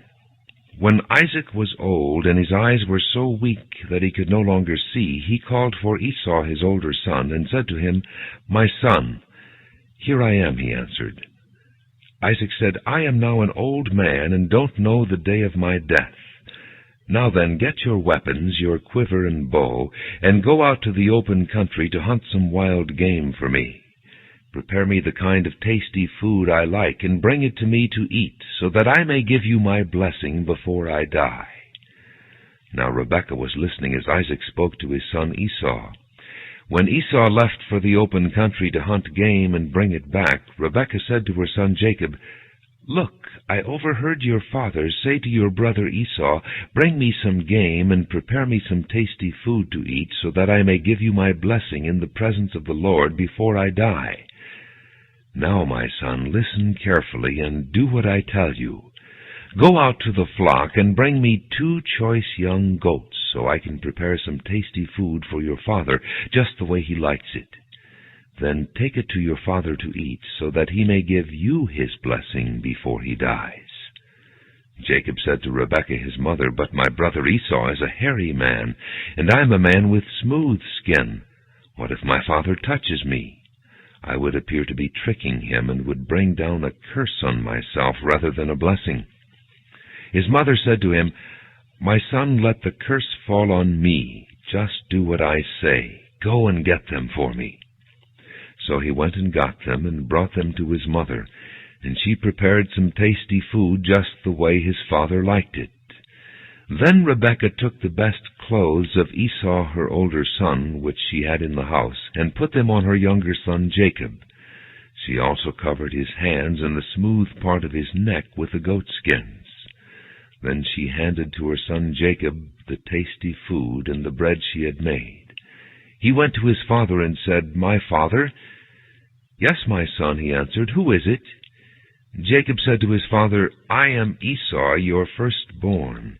I have done as you told me. Please sit up and eat some of my game, so that you may give me your blessing." Isaac asked his son, "How did you find it so quickly, my son?" "The Lord your God gave me success," he replied. Then Isaac said to Jacob, "Come near so I can touch you, my son, to know whether you really are my son Esau or not."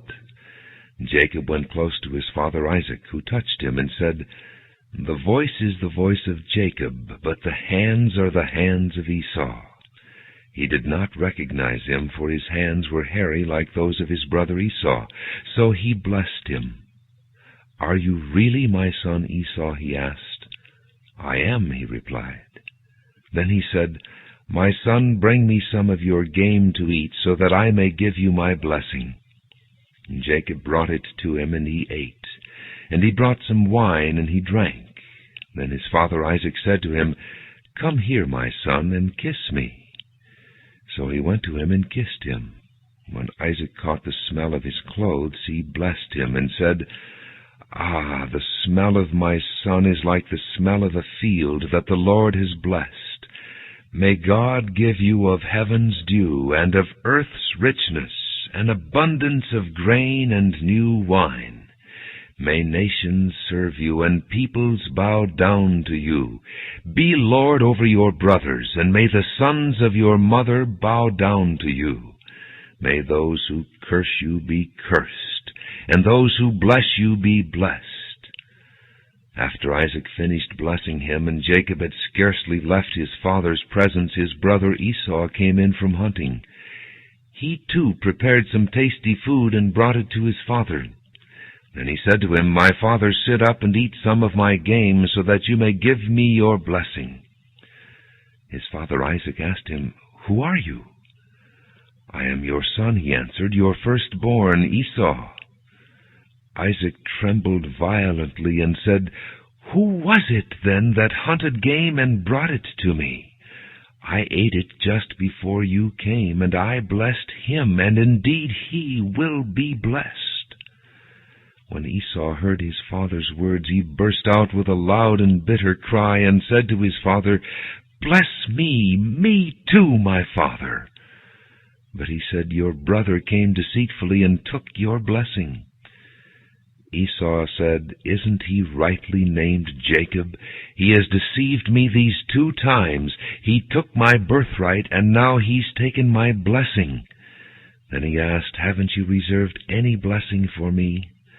Isaac answered Esau, "I have made him lord over you, and have made all his relatives his servants, and I have sustained him with grain and new wine. So what can I possibly do for you, my son?" Esau said to his father, "Do you have only one blessing, my father? Bless me too, my father."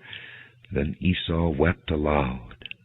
His father Isaac answered him, "Your dwelling will be away from the earth's richness, away from the dew of heaven above. You will live by the sword, and you will serve your brother. But when you grow restless, you will throw his yoke from off your neck." Esau held a grudge against Jacob because of the blessing his father had given him. He said to himself, "The days of mourning for my father are near. Then I will kill my brother Jacob." When Rebekah was told what her older son Esau had said, she sent for her younger son Jacob and said to him, "Your brother Esau is consoling himself with the thought of killing you. Now then, my son, do what I say. Flee at once to my brother Laban in Haran. Stay with him for a while until your brother's fury subsides. When your brother is no longer angry with you and forgets what you did to him, I'll send word for you to come back from there. Why should I lose both of you in one day?" Then Rebekah said to Isaac, "I'm disgusted with living because of these Hittite women. If Jacob takes a wife from among the women of this land, from Hittite women like these, my life will not be worth living." Genesis chapter 28. So Isaac called for Jacob and blessed him and commanded him, "Do not marry a Canaanite woman. Go at once to Padan-aram, to the house of your mother's father Bethuel. Take a wife for yourself there, from among the daughters of Laban, your mother's brother. May God Almighty bless you and make you fruitful and increase your numbers until you become a community of peoples. May he give you and your descendants the blessing given to Abraham, so that you may take possession of the land where you now live as an alien, the land God gave to Abraham." Then Isaac sent Jacob on his way, and he went to Padan-aram, to Laban son of Bethuel the Aramean, the brother of Rebekah, who was the mother of Jacob and Esau. Now Esau learned that Isaac had blessed Jacob, and had sent him to Padan-aram to take a wife from there, and that when he blessed him, he commanded him, "Do not marry a Canaanite woman," and that Jacob had obeyed his father and mother, and had gone to Padan-aram. Esau then realized how displeasing the Canaanite women were to his father Isaac. So he went to Ishmael and married Mahalath, the sister of Nebaioth, and daughter of Ishmael, son of Abraham, in addition to the wives he already had. And Jacob left Beersheba and set out for Haran. When he reached a certain place, he stopped for the night, because the sun had set.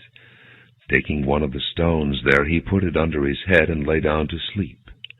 He had a dream in which he saw a stairway resting on the earth, with its top reaching to heaven, and the angels of God were ascending and descending on it. And there above it stood the Lord, and he said, "I am the Lord, the God of your father Abraham, and the God of Isaac. I will give you and your descendants the land on which you are lying. Your descendants will be like the dust of the earth, and you will spread out to the west and to the east, to the north and to the south. All peoples on earth will be blessed through you and your offspring. I am with you and will watch over you wherever you go, and I will bring you back to this land. I will not leave you until I have done what I have promised you." When Jacob awoke from his sleep, he thought, "Surely the Lord is in this place, and I was not aware of it." He was afraid and said, "How awesome is this place! This is none other than the house of God. This is the gate of heaven." Early the next morning Jacob took the stone he had placed under his head and set it up as a pillar, and poured oil on top of it. He called that place Bethel, though the city used to be called Luz. Then Jacob made a vow, saying, "If God will be with me, and will watch over me on this journey I am taking, and will give me food to eat and clothes to wear, so that I return safely to my father's house, then the Lord will be my God. And this stone that I have set up as a pillar will be God's house, and of all that you give me I will give you a tenth." Genesis chapter 29. Then Jacob continued on his journey, and came to the land of the eastern peoples. And there he saw a well in the field, with 3 flocks of sheep lying near it, because the flocks were watered from that well. The stone over the mouth of the well was large. When all the flocks were gathered there, the shepherds would roll the stone away from the well's mouth and water the sheep. Then they would return the stone to its place over the mouth of the well. Jacob asked the shepherds, "My brothers, where are you from?" "We're from Haran," they replied. He said to them, "Do you know Laban, Nahor's grandson?" "Yes, we know him," they answered. Then Jacob asked them, "Is he well?" "Yes, he is," they said, "and here comes his daughter Rachel with the sheep." "Look," he said, "the sun is still high. It is not time for the flocks to be gathered. Water the sheep and take them back to pasture." "We can't," they replied, "until all the flocks are gathered and the stone has been rolled away from the mouth of the well. Then we will water the sheep." While he was still talking with them, Rachel came with her father's sheep, for she was a shepherdess.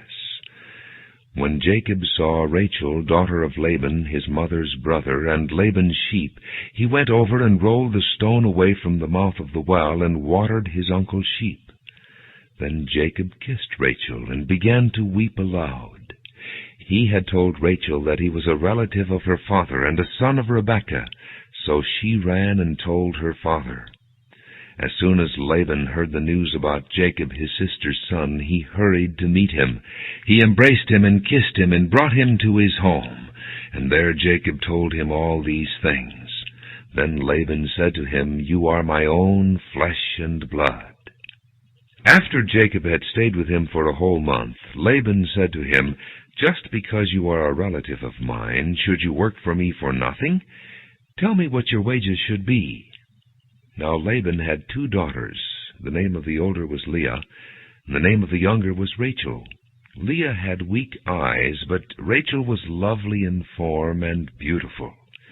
Jacob was in love with Rachel and said, "I'll work for you 7 years in return for your younger daughter Rachel."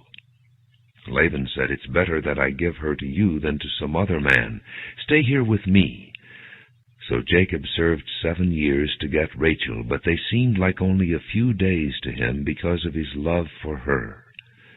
Then Jacob said to Laban, "Give me my wife. My time is completed, and I want to lie with her." So Laban brought together all the people of the place and gave a feast. But when evening came, he took his daughter Leah and gave her to Jacob, and Jacob lay with her. And Laban gave his servant girl Zilpah to his daughter as her maidservant. When morning came, there was Leah.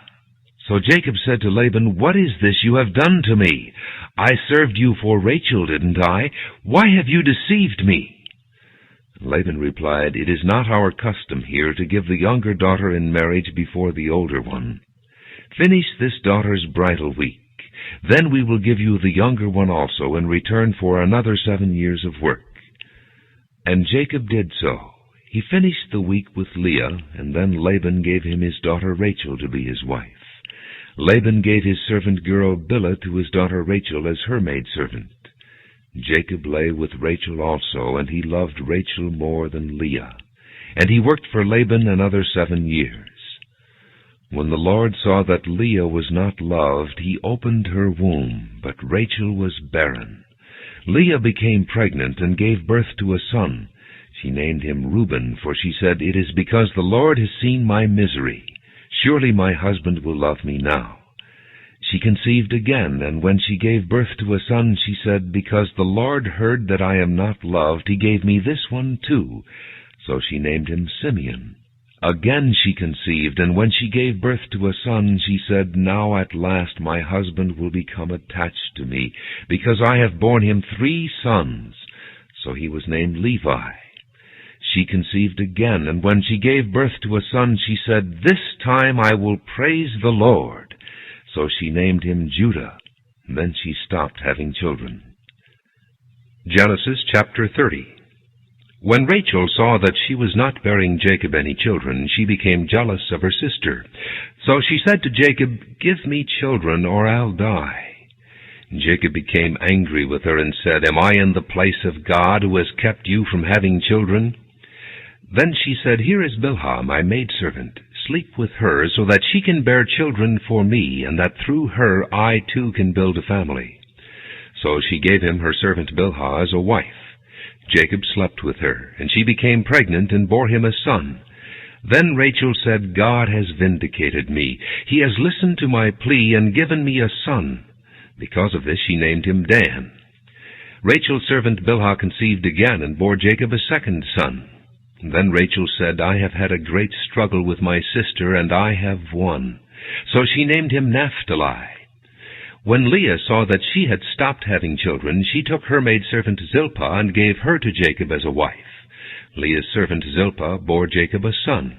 Then Leah said, "What good fortune!" So she named him Gad. Leah's servant Zilpah bore Jacob a second son. Then Leah said, "How happy I am! The women will call me happy." So she named him Asher. During wheat harvest, Reuben went out into the fields and found some mandrake plants, which he brought to his mother Leah. Rachel said to Leah, "Please give me some of your son's mandrakes."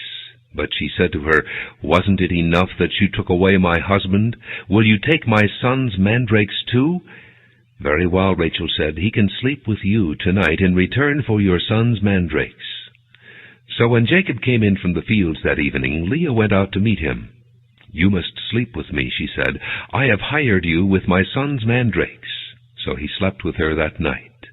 God listened to Leah, and she became pregnant and bore Jacob a fifth son. Then Leah said, "God has rewarded me for giving my maidservant to my husband." So she named him Issachar. Leah conceived again and bore Jacob a sixth son. Then Leah said, "God has presented me with a precious gift. This time my husband will treat me with honor, because I have borne him 6 sons.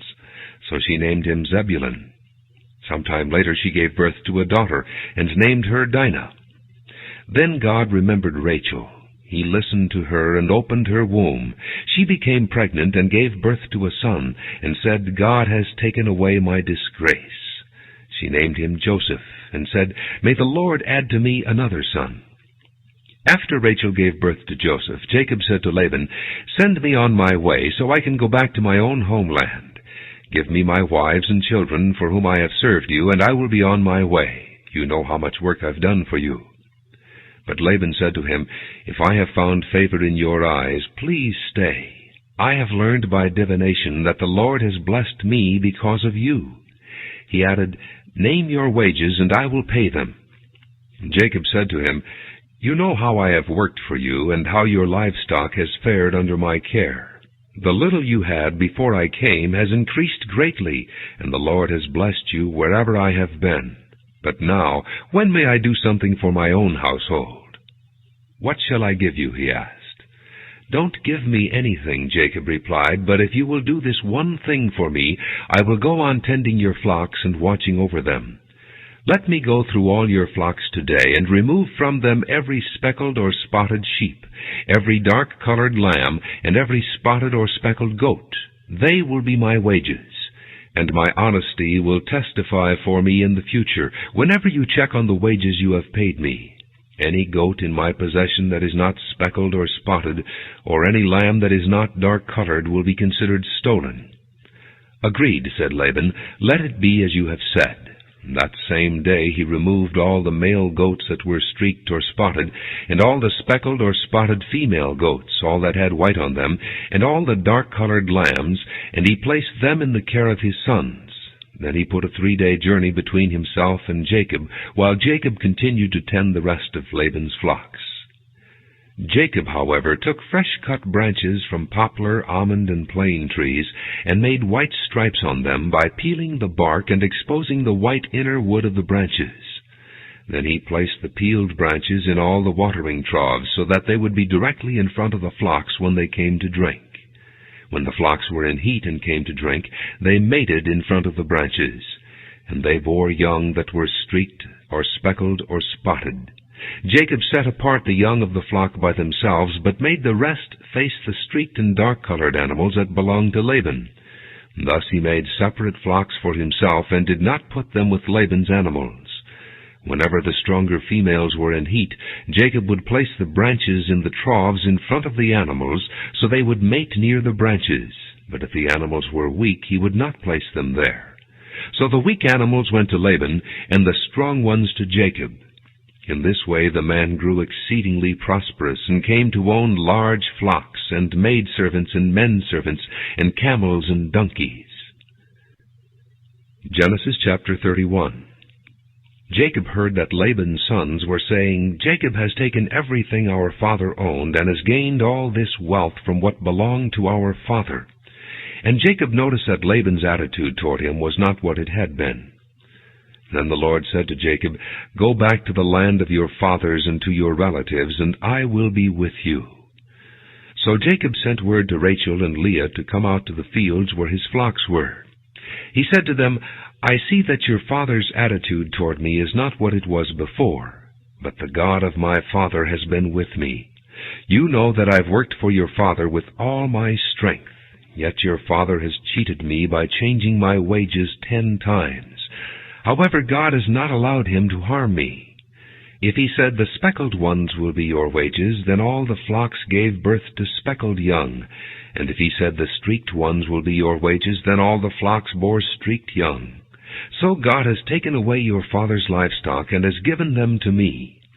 In breeding season I once had a dream in which I looked up and saw that the male goats mating with the flock were streaked, speckled, or spotted. The angel of God said to me in the dream, Jacob. I answered, Here I am. And he said, Look up and see that all the male goats mating with the flock are streaked, speckled, or spotted, for I have seen all that Laban has been doing to you. I am the God of Bethel, where you anointed a pillar and where you made a vow to me. Now leave this land at once and go back to your native land.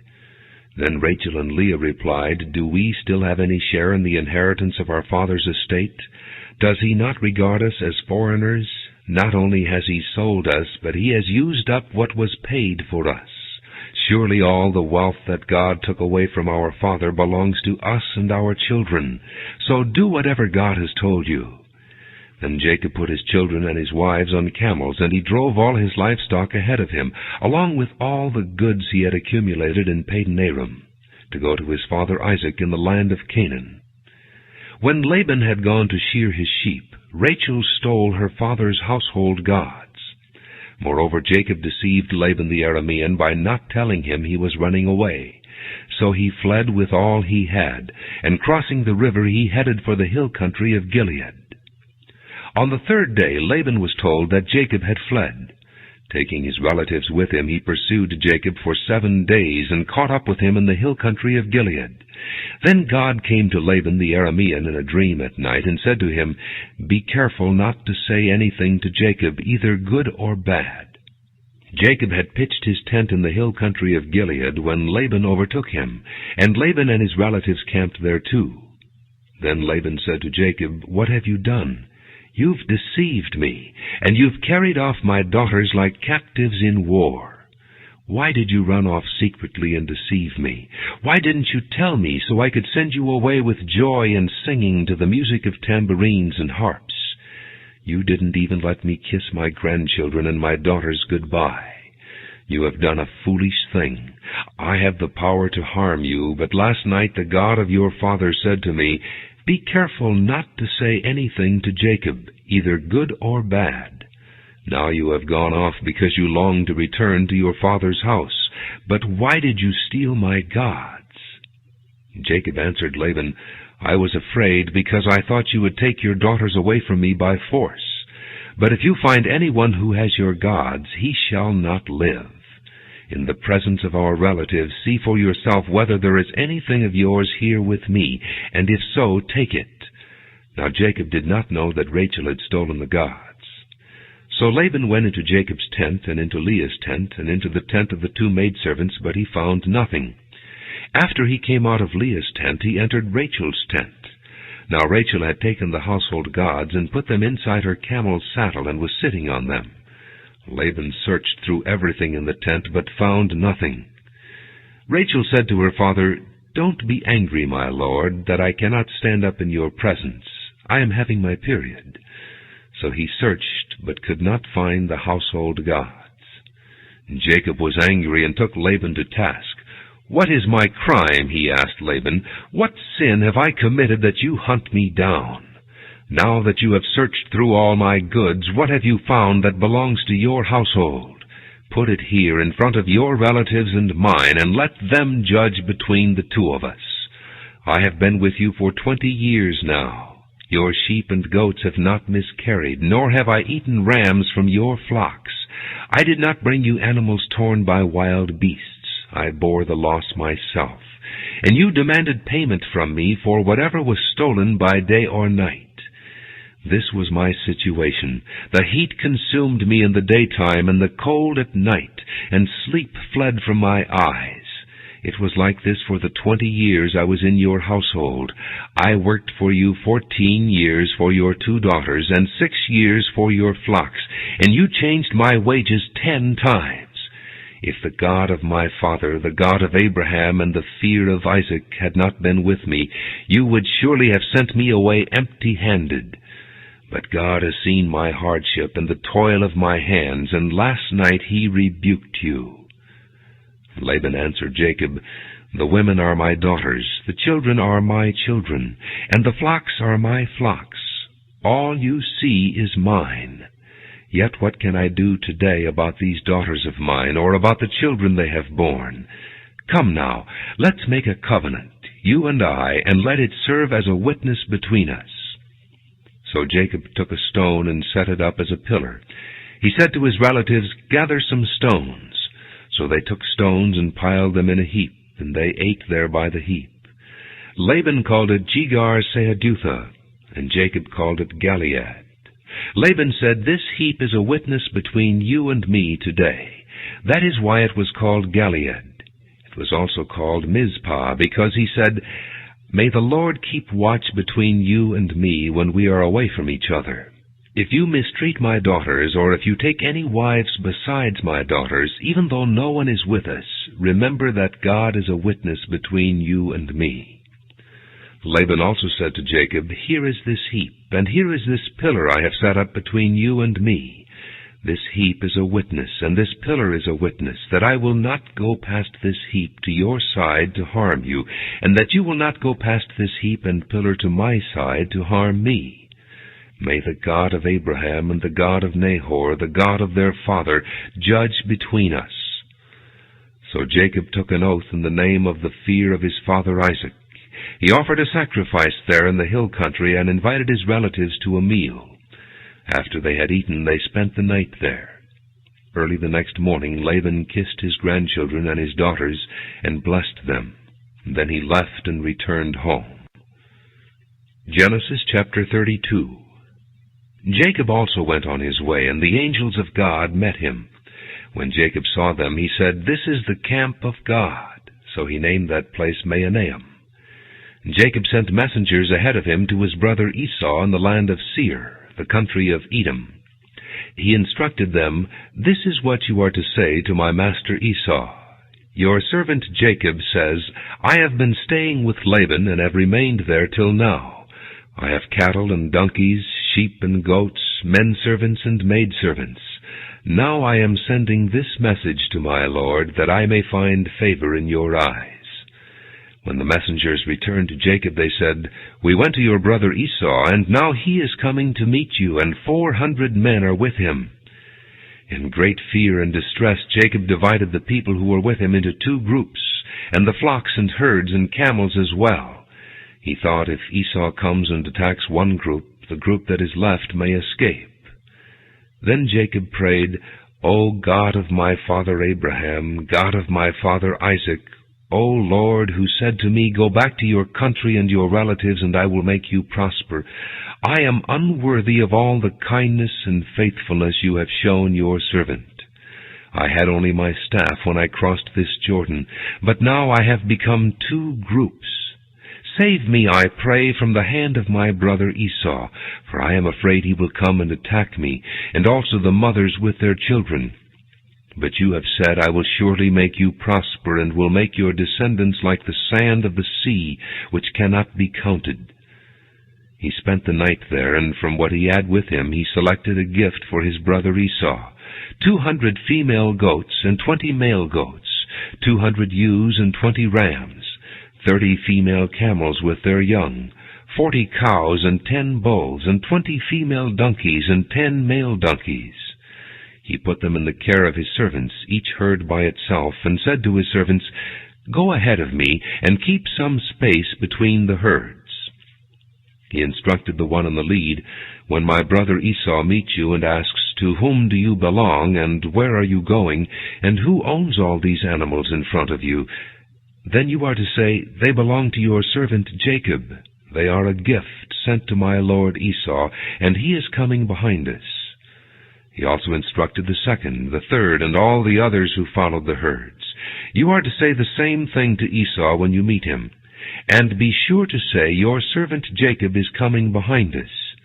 For for he thought, I will pacify him with these gifts I am sending on ahead. Later, when I see him, perhaps he will receive me. So Jacob's gifts went on ahead of him, but he himself spent the night in the camp. That night Jacob got up and took his 2 wives, his 2 maidservants, and his 11 sons, and crossed the ford of the Jabbok. After he had sent them across the stream, he sent over all his possessions. So Jacob was left alone, and a man wrestled with him till daybreak. When the man saw that he could not overpower him, he touched the socket of Jacob's hip, so that his hip was wrenched as he wrestled with the man. Then the man said, Let me go, for it is daybreak. But Jacob replied, I will not let you go unless you bless me. The man asked him, What is your name? Jacob, he answered. Then the man said, Your name will no longer be Jacob, but Israel, because you have struggled with God and with men, and have overcome. Jacob said, Please tell me your name. But he replied, Why do you ask my name? Then he blessed him there. So Jacob called the place Peniel, saying, It is because I saw God face to face, and yet my life was spared. The sun rose above him as he passed Peniel, and he was limping because of his hip. Therefore to this day the Israelites do not eat the tendon attached to the socket of the hip, because the socket of Jacob's hip was touched near the tendon. Genesis 33. Jacob looked up, and there was Esau coming with his 400 men. So he divided the children among Leah, Rachel, and the 2 maidservants. He put the maidservants and their children in front, Leah and her children next, and Rachel and Joseph in the rear. He himself went on ahead and bowed down to the ground 7 times as he approached his brother. But Esau ran to meet Jacob and embraced him. He threw his arms around his neck and kissed him, and they wept. Then Esau looked up and saw the women and children. Who are these with you? He asked. Jacob answered, They are the children God has graciously given your servant. Then the maidservants and their children approached and bowed down. Next Leah and her children came and bowed down. Last of all came Joseph and Rachel, and they too bowed down. Esau asked, What do you mean by all these droves I met? To find favor in your eyes, my lord, he said. But Esau said, I already have plenty, my brother. Keep what you have for yourself. No, please, said Jacob, if I have found favor in your eyes, accept this gift from me. For to see your face is like seeing the face of God, now that you have received me favorably. Please accept the present that was brought to you, for God has been gracious to me, and I have all I need. And because Jacob insisted, Esau accepted it. Then Esau said, Let us be on our way. I'll accompany you. But Jacob said to him, My Lord knows that the children are tender, and that I must care for the ewes and cows that are nursing their young. If they are driven hard just one day, all the animals will die. So let my Lord go on ahead of his servant, while I move along slowly at the pace of the droves before me, and that of the children, until I come to my Lord in Seir. Esau said, Then let me leave some of my men with you. But why do that? Jacob asked. Just let me find favor in the eyes of my Lord. So that day Esau started on his way back to Seir. Jacob, however, went to Succoth, where he built a place for himself and made shelters for his livestock. That is why the place is called Succoth. After Jacob came from Padan Aram, he arrived safely at the city of Shechem in Canaan, and camped within sight of the city. For 100 pieces of silver he bought from the sons of Hamor, the father of Shechem, the plot of ground where he pitched his tent.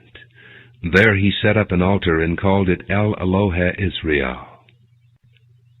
Genesis chapter 34.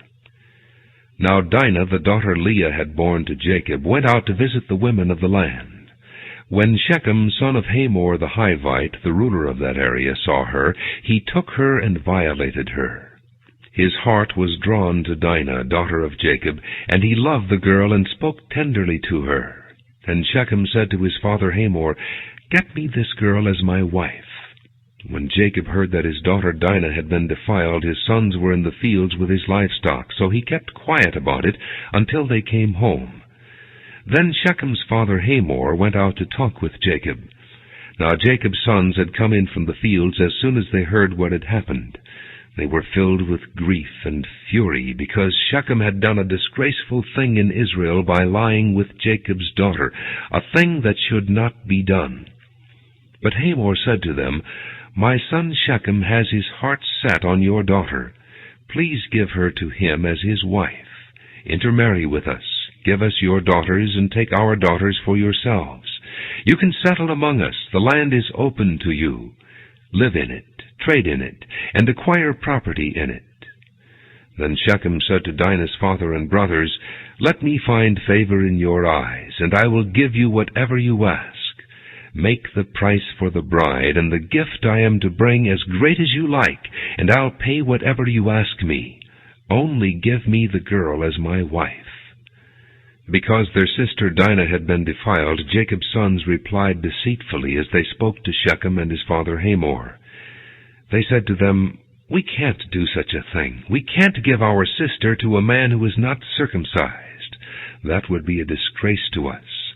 We will give our consent to you on one condition only, that you become like us by circumcising all your males. Then we will give you our daughters and take your daughters for ourselves. We'll settle among you and become one people with you. But if you will not agree to be circumcised, we'll take our sister and go." Their proposal seemed good to Hamor and his son Shechem. The young man, who was the most honored of all his father's household, lost no time in doing what they said, because he was delighted with Jacob's daughter. So Hamor and his son Shechem went to the gate of their city to speak to their fellow townsmen. "These men are friendly toward us," they said. "Let them live in our land and trade in it. The land has plenty of room for them. We can marry their daughters, and they can marry ours.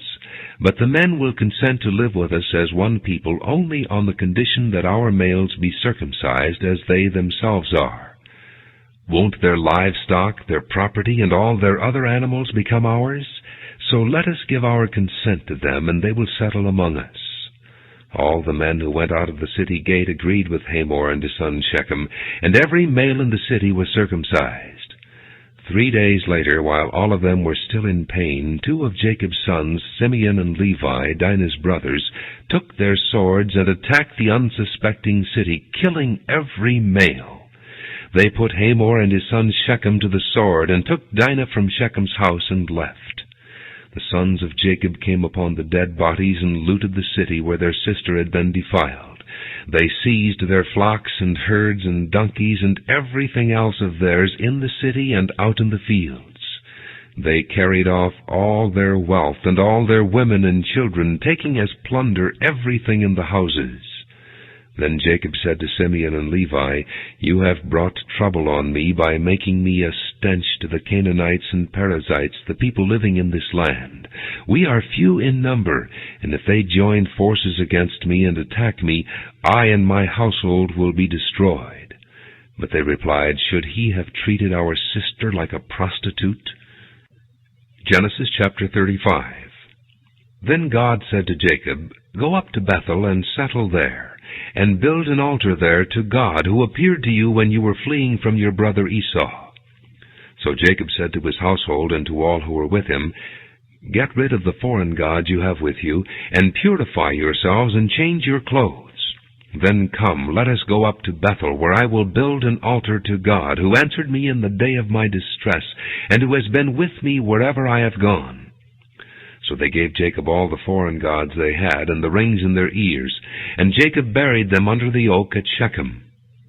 And then they set out, and the terror of God fell upon the towns all around them, so that no one pursued them. Jacob and all the people with him came to Luz, that is Bethel, in the land of Canaan. There he built an altar, and he called the place El-Bethel, because it was there that God revealed himself to him when he was fleeing from his brother. Now Deborah, Rebekah's nurse, died and was buried under the oak below Bethel. So it was named Allon-Bachuth. After Jacob returned from Padan-Aram, God appeared to him again and blessed him. God said to him, "Your name is Jacob, but you will no longer be called Jacob. Your name will be Israel." So he named him Israel. And God said to him, "I am God Almighty. Be fruitful and increase in number. A nation and a community of nations will come from you, and kings will come from your body. The land I gave to Abraham and Isaac I also give to you, and I will give this land to your descendants after you." Then God went up from him at the place where he had talked with him. Jacob set up a stone pillar at the place where God had talked with him, and he poured out a drink offering on it. He also poured oil on it. Jacob called the place where God had talked with him Bethel. Then they moved on from Bethel. While they were still some distance from Ephrath, Rachel began to give birth and had great difficulty. And as she was having great difficulty in childbirth, the midwife said to her, "Don't be afraid, for you have another son." As she breathed her last, for she was dying, she named her son Benoni, but his father named him Benjamin. So Rachel died and was buried on the way to Ephrath, that is, Bethlehem. Over her tomb Jacob set up a pillar, and to this day that pillar marks Rachel's tomb. Israel moved on again and pitched his tent beyond Migdal-Eder. While Israel was living in that region, Reuben went in and slept with his father's concubine Bilhah, and Israel heard of it. Jacob had 12 sons. The sons of Leah, Reuben the firstborn of Jacob, Simeon, Levi, Judah, Issachar, and Zebulun. The sons of Rachel, Joseph and Benjamin. The sons of Rachel's maidservant Bilhah, Dan and Naphtali. The sons of Leah's maidservant Zilpah, Gad and Asher. These were the sons of Jacob who were born to him in Padanaram. Jacob came home to his father Isaac in Mamre, near Kiriath Arba, that is Hebron, where Abraham and Isaac had stayed. Isaac lived 180 years. Then he breathed his last and died, and was gathered to his people, old and full of years. And his sons Esau and Jacob buried him. Genesis chapter 36. This is the account of Esau, that is Edom. Esau took his wives from the women of Canaan, Adah, daughter of Elon the Hittite, and Aholibamah, daughter of Anah, and granddaughter of Zibeon the Hivite, also Basemath, daughter of Ishmael, and sister of Nebaioth. Adah bore Eliphaz to Esau, Basemath bore Reuel, and Aholibamah bore Jeush, Jalem, and Korah. These were the sons of Esau who were born to him in Canaan. Esau took his wives and sons and daughters and all the members of his household, as well as his livestock and all his other animals, and all the goods he had acquired in Canaan, and moved to a land some distance from his brother Jacob. Their possessions were too great for them to remain together. The land where they were staying could not support them both because of their livestock. So Esau, that is Edom, settled in the hill country of Seir. This is the account of Esau, the father of the Edomites in the hill country of Seir. These are the names of Esau's sons: Eliphaz, the son of Esau's wife Adah, and Reuel, the son of Esau's wife Basemath. The sons of Eliphaz: Teman, Omar, Zepho, Gatam, and Kenaz. Esau's son Eliphaz also had a concubine named Timnah, who bore him Amalek. These were grandsons of Esau's wife Adah. The sons of Reuel: Nahath, Zerah, Shammah, and Mizah. These were grandsons of Esau's wife Basemath.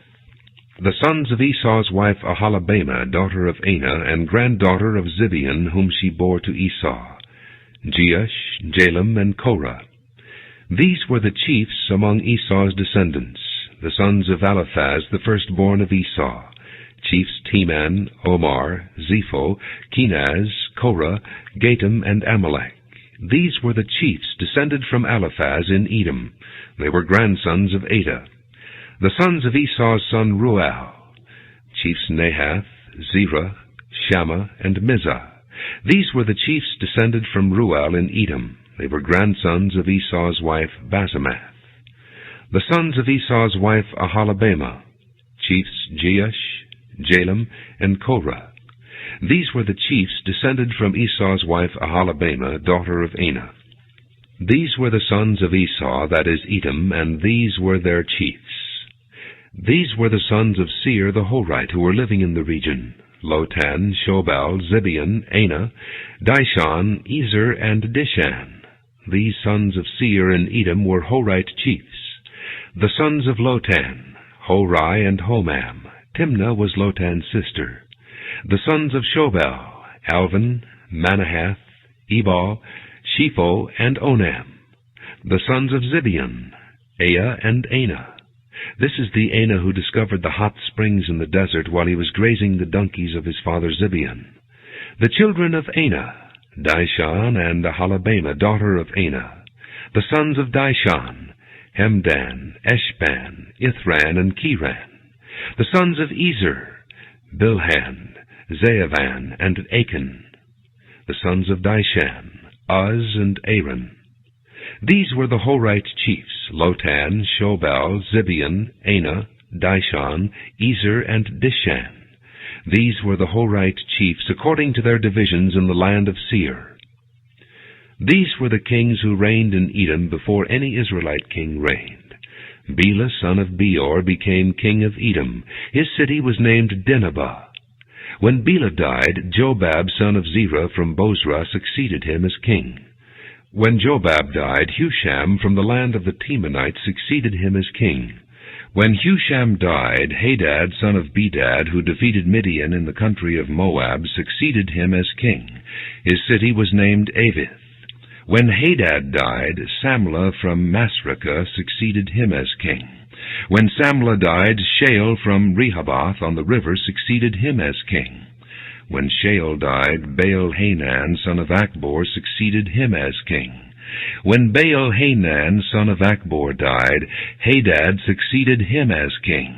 His city was named Pau, and his wife's name was Mehetabel, daughter of Matred, the daughter of Mezahab.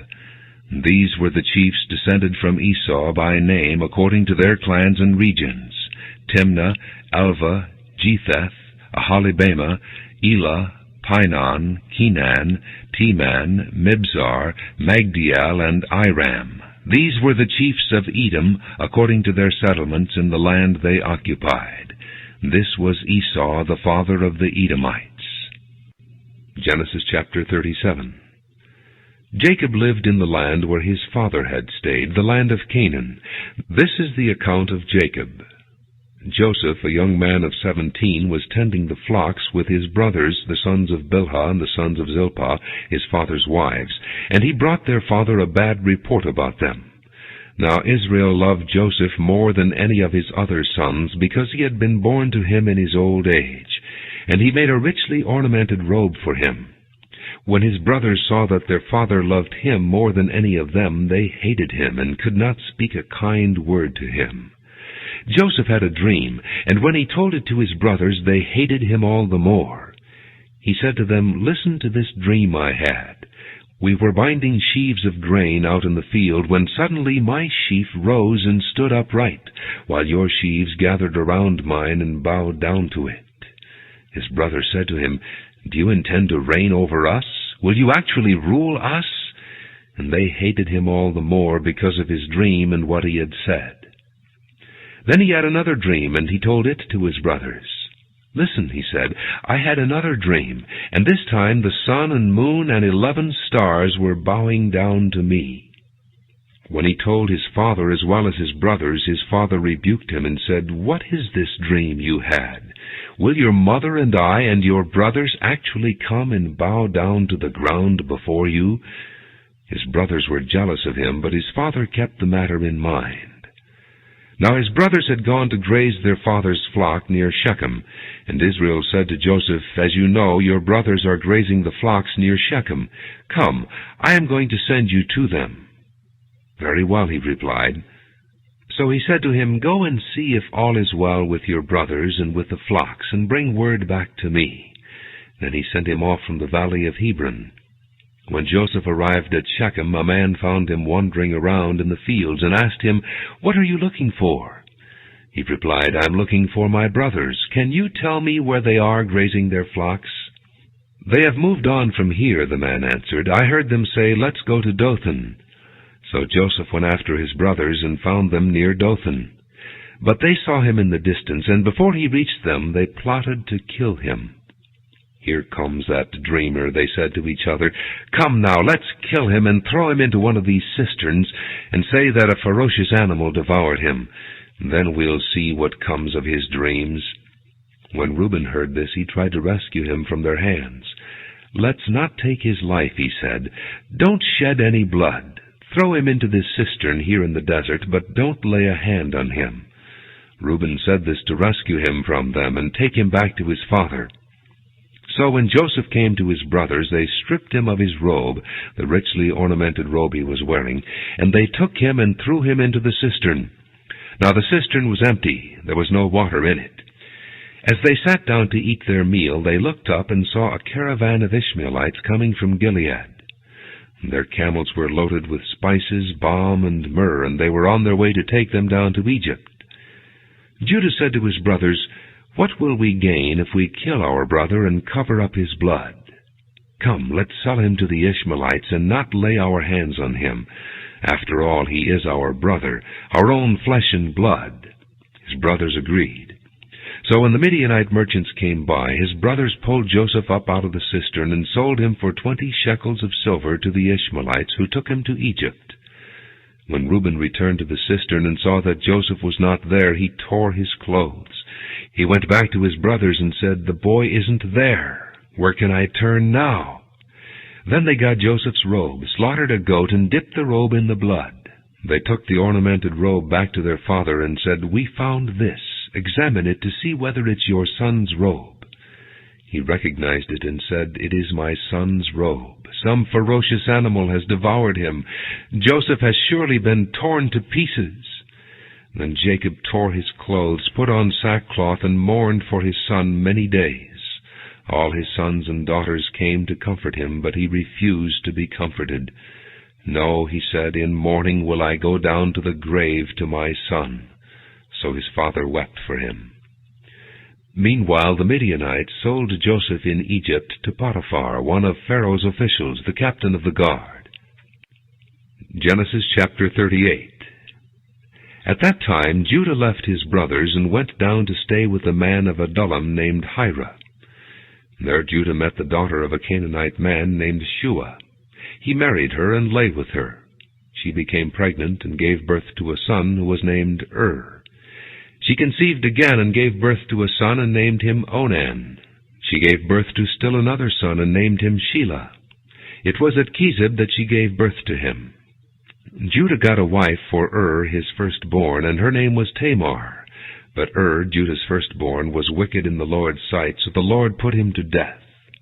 Then Judah said to Onan, "Lie with your brother's wife, and fulfill your duty to her as a brother-in-law to produce offspring for your brother." But Onan knew that the offspring would not be his, so whenever he lay with his brother's wife, he spilled his semen on the ground to keep from producing offspring for his brother. What he did was wicked in the Lord's sight, so he put him to death also. Judah then said to his daughter-in-law Tamar, "Live as a widow in your father's house until my son Shelah grows up," for he thought he may die too, just like his brothers. So Tamar went to live in her father's house. After a long time, Judah's wife, the daughter of Shua, died. When Judah had recovered from his grief, he went up to Timnah, to the men who were shearing his sheep, and his friend Hira, the Adullamite, went with him. When Tamar was told, "Your father-in-law is on his way to Timnah to shear his sheep," she took off her widow's clothes, covered herself with a veil to disguise herself, and then sat down at the entrance to Enaim, which is on the road to Timnah. For she saw that though Shelah had now grown up, she had not been given to him as his wife. When Judah saw her, he thought she was a prostitute, for she had covered her face. Not realizing that she was his daughter-in-law, he went over to her by the roadside and said, "Come now, let me sleep with you." "And what will you give me to sleep with you?" she asked. "I'll send you a young goat from my flock," he said. "Will you give me something as a pledge until you send it?" she asked. He said, "What pledge should I give you?" "Your seal and its cord, and the staff in your hand," she answered. So he gave them to her and slept with her, and she became pregnant by him. After she left, she took off her veil and put on her widow's clothes again. Meanwhile, Judah sent the young goat by his friend the Adullamite in order to get his pledge back from the woman, but he did not find her. He asked the men who lived there, "Where is the shrine prostitute who was beside the road at Enaim?" "There hasn't been any shrine prostitute here," they said. So he went back to Judah and said, "I didn't find her. Besides, the men who live there said there hasn't been any shrine prostitute here." Then Judah said, "Let her keep what she has, or we will become a laughingstock. After all, I did send her this young goat, but you didn't find her." About 3 months later, Judah was told, "Your daughter-in-law Tamar is guilty of prostitution, and as a result she is now pregnant." Judah said, "Bring her out and have her burned to death." As she was being brought out, she sent a message to her father-in-law. "I am pregnant by the man who owns these," she said, and she added, "See if you recognize whose seal and cord and staff these are." Judah recognized them and said, "She is more righteous than I, since I wouldn't give her to my son Shelah." And he did not sleep with her again.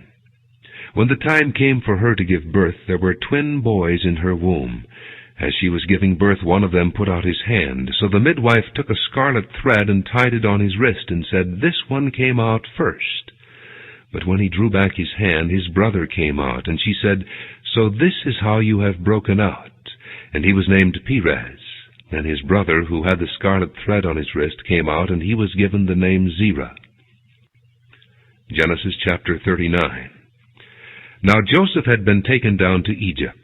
Potiphar, an Egyptian who was one of Pharaoh's officials, the captain of the guard, bought him from the Ishmaelites who had taken him there. The Lord was with Joseph, and he prospered, and he lived in the house of his Egyptian master. When his master saw that the Lord was with him, and that the Lord gave him success in everything he did, Joseph found favor in his eyes, and became his attendant. Potiphar put him in charge of his household, and he entrusted to his care everything he owned. From the time he put him in charge of his household and of all that he owned, the Lord blessed the household of the Egyptian because of Joseph. The blessing of the Lord was on everything Potiphar had, both in the house and in the field. So he left in Joseph's care everything he had. With Joseph in charge, he did not concern himself with anything except the food he ate.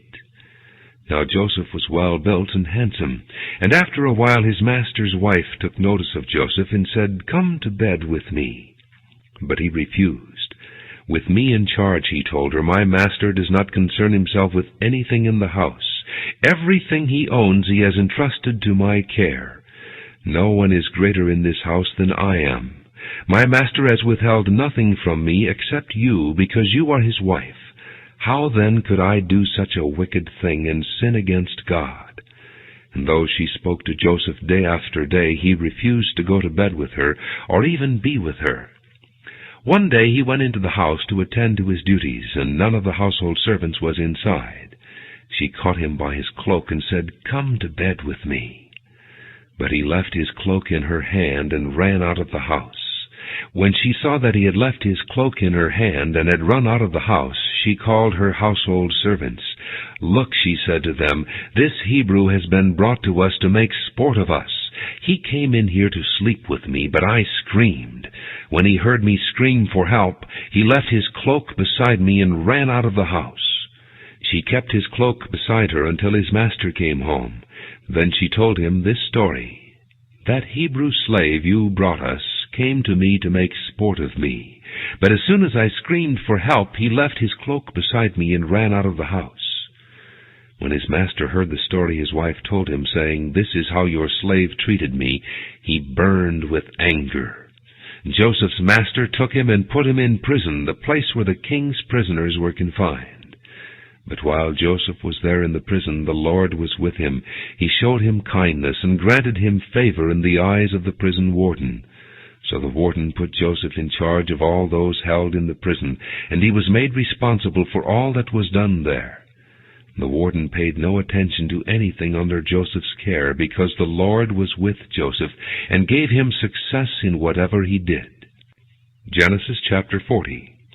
Some time later, the cupbearer and the baker of the king of Egypt offended their master, the king of Egypt. Pharaoh was angry with his two officials, the chief cupbearer and the chief baker, and put them in custody in the house of the captain of the guard, in the same prison where Joseph was confined. The captain of the guard assigned them to Joseph, and he attended them. After they had been in custody for some time, each of the two men, the cupbearer and the baker of the king of Egypt, who were being held in prison, had a dream the same night, and each dream had a meaning of its own. When Joseph came to them the next morning, he saw that they were dejected. So he asked Pharaoh's officials, who were in custody with him in his master's house, "Why are your faces so sad today?" "We both had dreams," they answered, "but there is no one to interpret them." Then Joseph said to them, "Do not interpretations belong to God? Tell me your dreams." So the chief cupbearer told Joseph his dream. He said to him, "In my dream I saw a vine in front of me, and on the vine were 3 branches. As soon as it budded, it blossomed, and its clusters ripened into grapes. Pharaoh's cup was in my hand, and I took the grapes, squeezed them into Pharaoh's cup, and put the cup in his hand." "This is what it means," Joseph said to him. "The 3 branches are 3 days.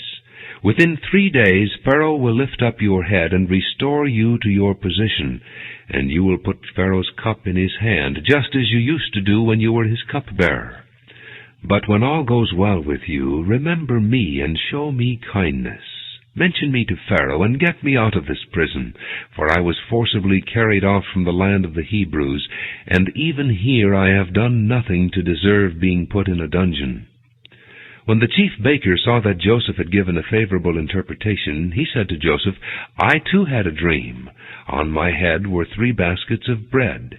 In the top basket were all kinds of baked goods for Pharaoh, but the birds were eating them out of the basket on my head." "This is what it means," Joseph said. "The 3 baskets are 3 days. Within 3 days Pharaoh will lift off your head and hang you on a tree, and the birds will eat away your flesh." Now the 3rd day was Pharaoh's birthday, and he gave a feast for all his officials. He lifted up the heads of the chief cupbearer and the chief baker in the presence of his officials.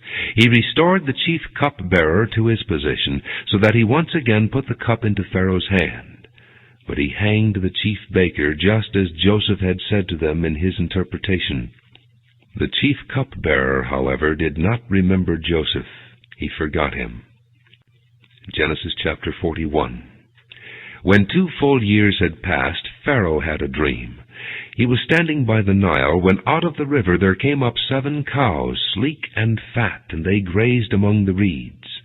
After them 7 other cows, ugly and gaunt, came up out of the Nile and stood beside those on the river bank. And the cows that were ugly and gaunt ate up the 7 sleek, fat cows. Then Pharaoh woke up. He fell asleep again and had a second dream. 7 heads of grain, healthy and good, were growing on a single stalk. After them 7 other heads of grain sprouted, thin and scorched by the east wind. The thin heads of grain swallowed up the 7 healthy, full heads. Then Pharaoh woke up. It had been a dream. In the morning his mind was troubled, so he sent for all the magicians and wise men of Egypt. Pharaoh told them his dreams, but no one could interpret them for him. Then the chief cupbearer said to Pharaoh, "Today I am reminded of my shortcomings. Pharaoh was once angry with his servants, and he imprisoned me and the chief baker in the house of the captain of the guard. Each of us had a dream the same night, and each dream had a meaning of its own. Now a young Hebrew was there with us, a servant of the captain of the guard. We told him our dreams, and he interpreted them for us, giving each man the interpretation of his dream, and things turned out exactly as he interpreted them to us. I was restored to my position, and the other man was hanged." So Pharaoh sent for Joseph, and he was quickly brought from the dungeon. When he had shaved and changed his clothes, he came before Pharaoh. Pharaoh said to Joseph, "I had a dream, and no one can interpret it. But I have heard it said of you that when you hear a dream, you can interpret it." "I cannot do it," Joseph replied to Pharaoh, "but God will give Pharaoh the answer he desires."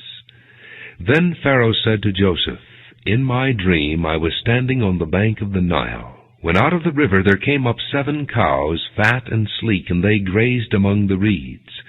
After them 7 other cows came up, scrawny and very ugly and lean. I had never seen such ugly cows in all the land of Egypt. The lean, ugly cows ate up the 7 fat cows that came up first. But even after they ate them, no one could tell that they had done so. They looked just as ugly as before. Then I woke up. In my dreams I also saw 7 heads of grain, full and good, growing on a single stalk.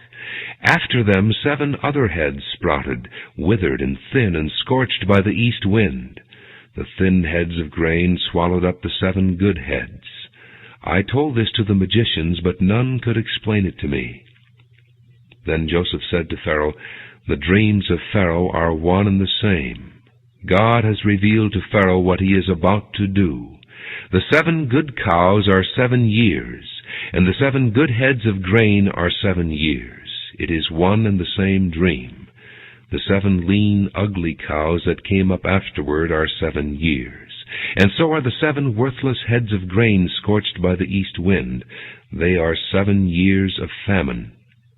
It is just as I said to Pharaoh. God has shown Pharaoh what he is about to do.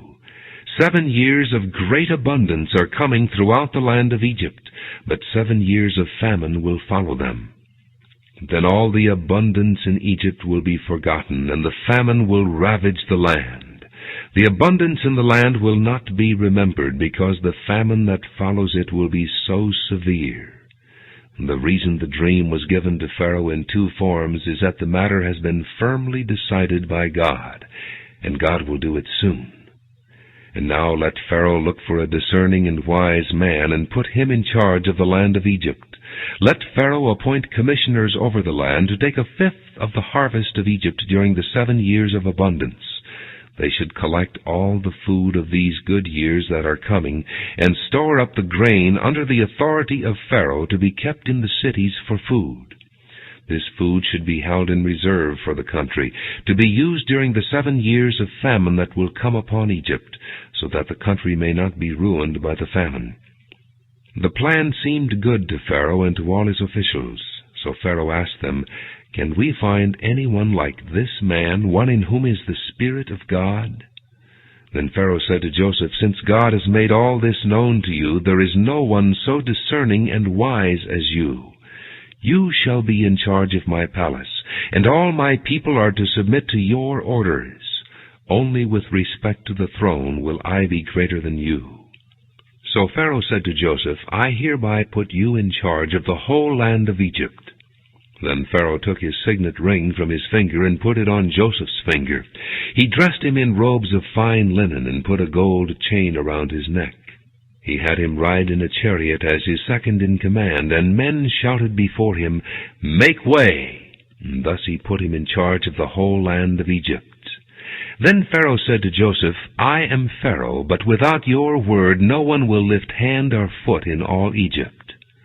Pharaoh gave Joseph the name Zaphenath-Paneah, and gave him Asenath, daughter of Potiphera, priest of On, to be his wife.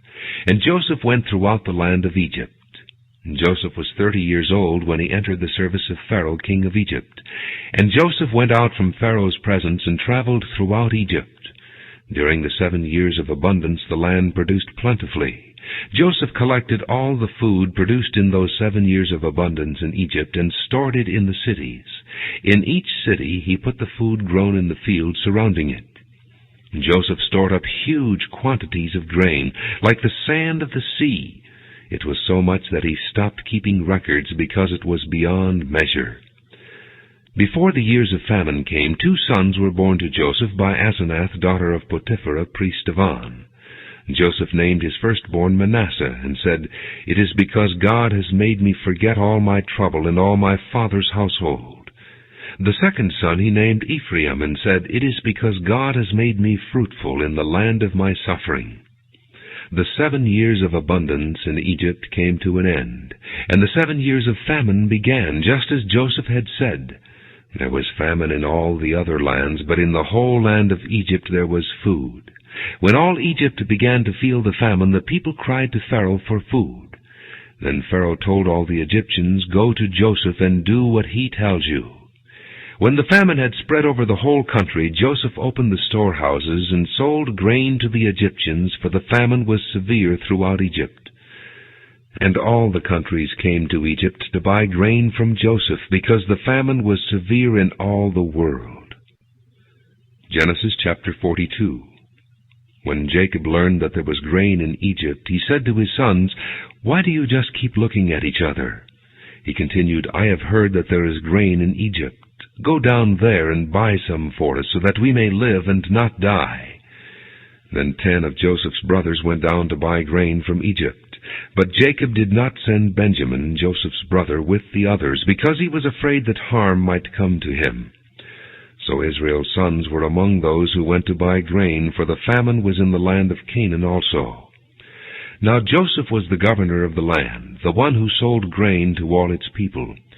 So when Joseph's brothers arrived, they bowed down to him with their faces to the ground. As soon as Joseph saw his brothers, he recognized them. But he pretended to be a stranger and spoke harshly to them. "Where do you come from?" he asked. "From the land of Canaan," they replied, "to buy food." Although Joseph recognized his brothers, they did not recognize him. Then he remembered his dreams about them and said to them, "You are spies. You have come to see where our land is unprotected." "No, my lord," they answered, "your servants have come to buy food.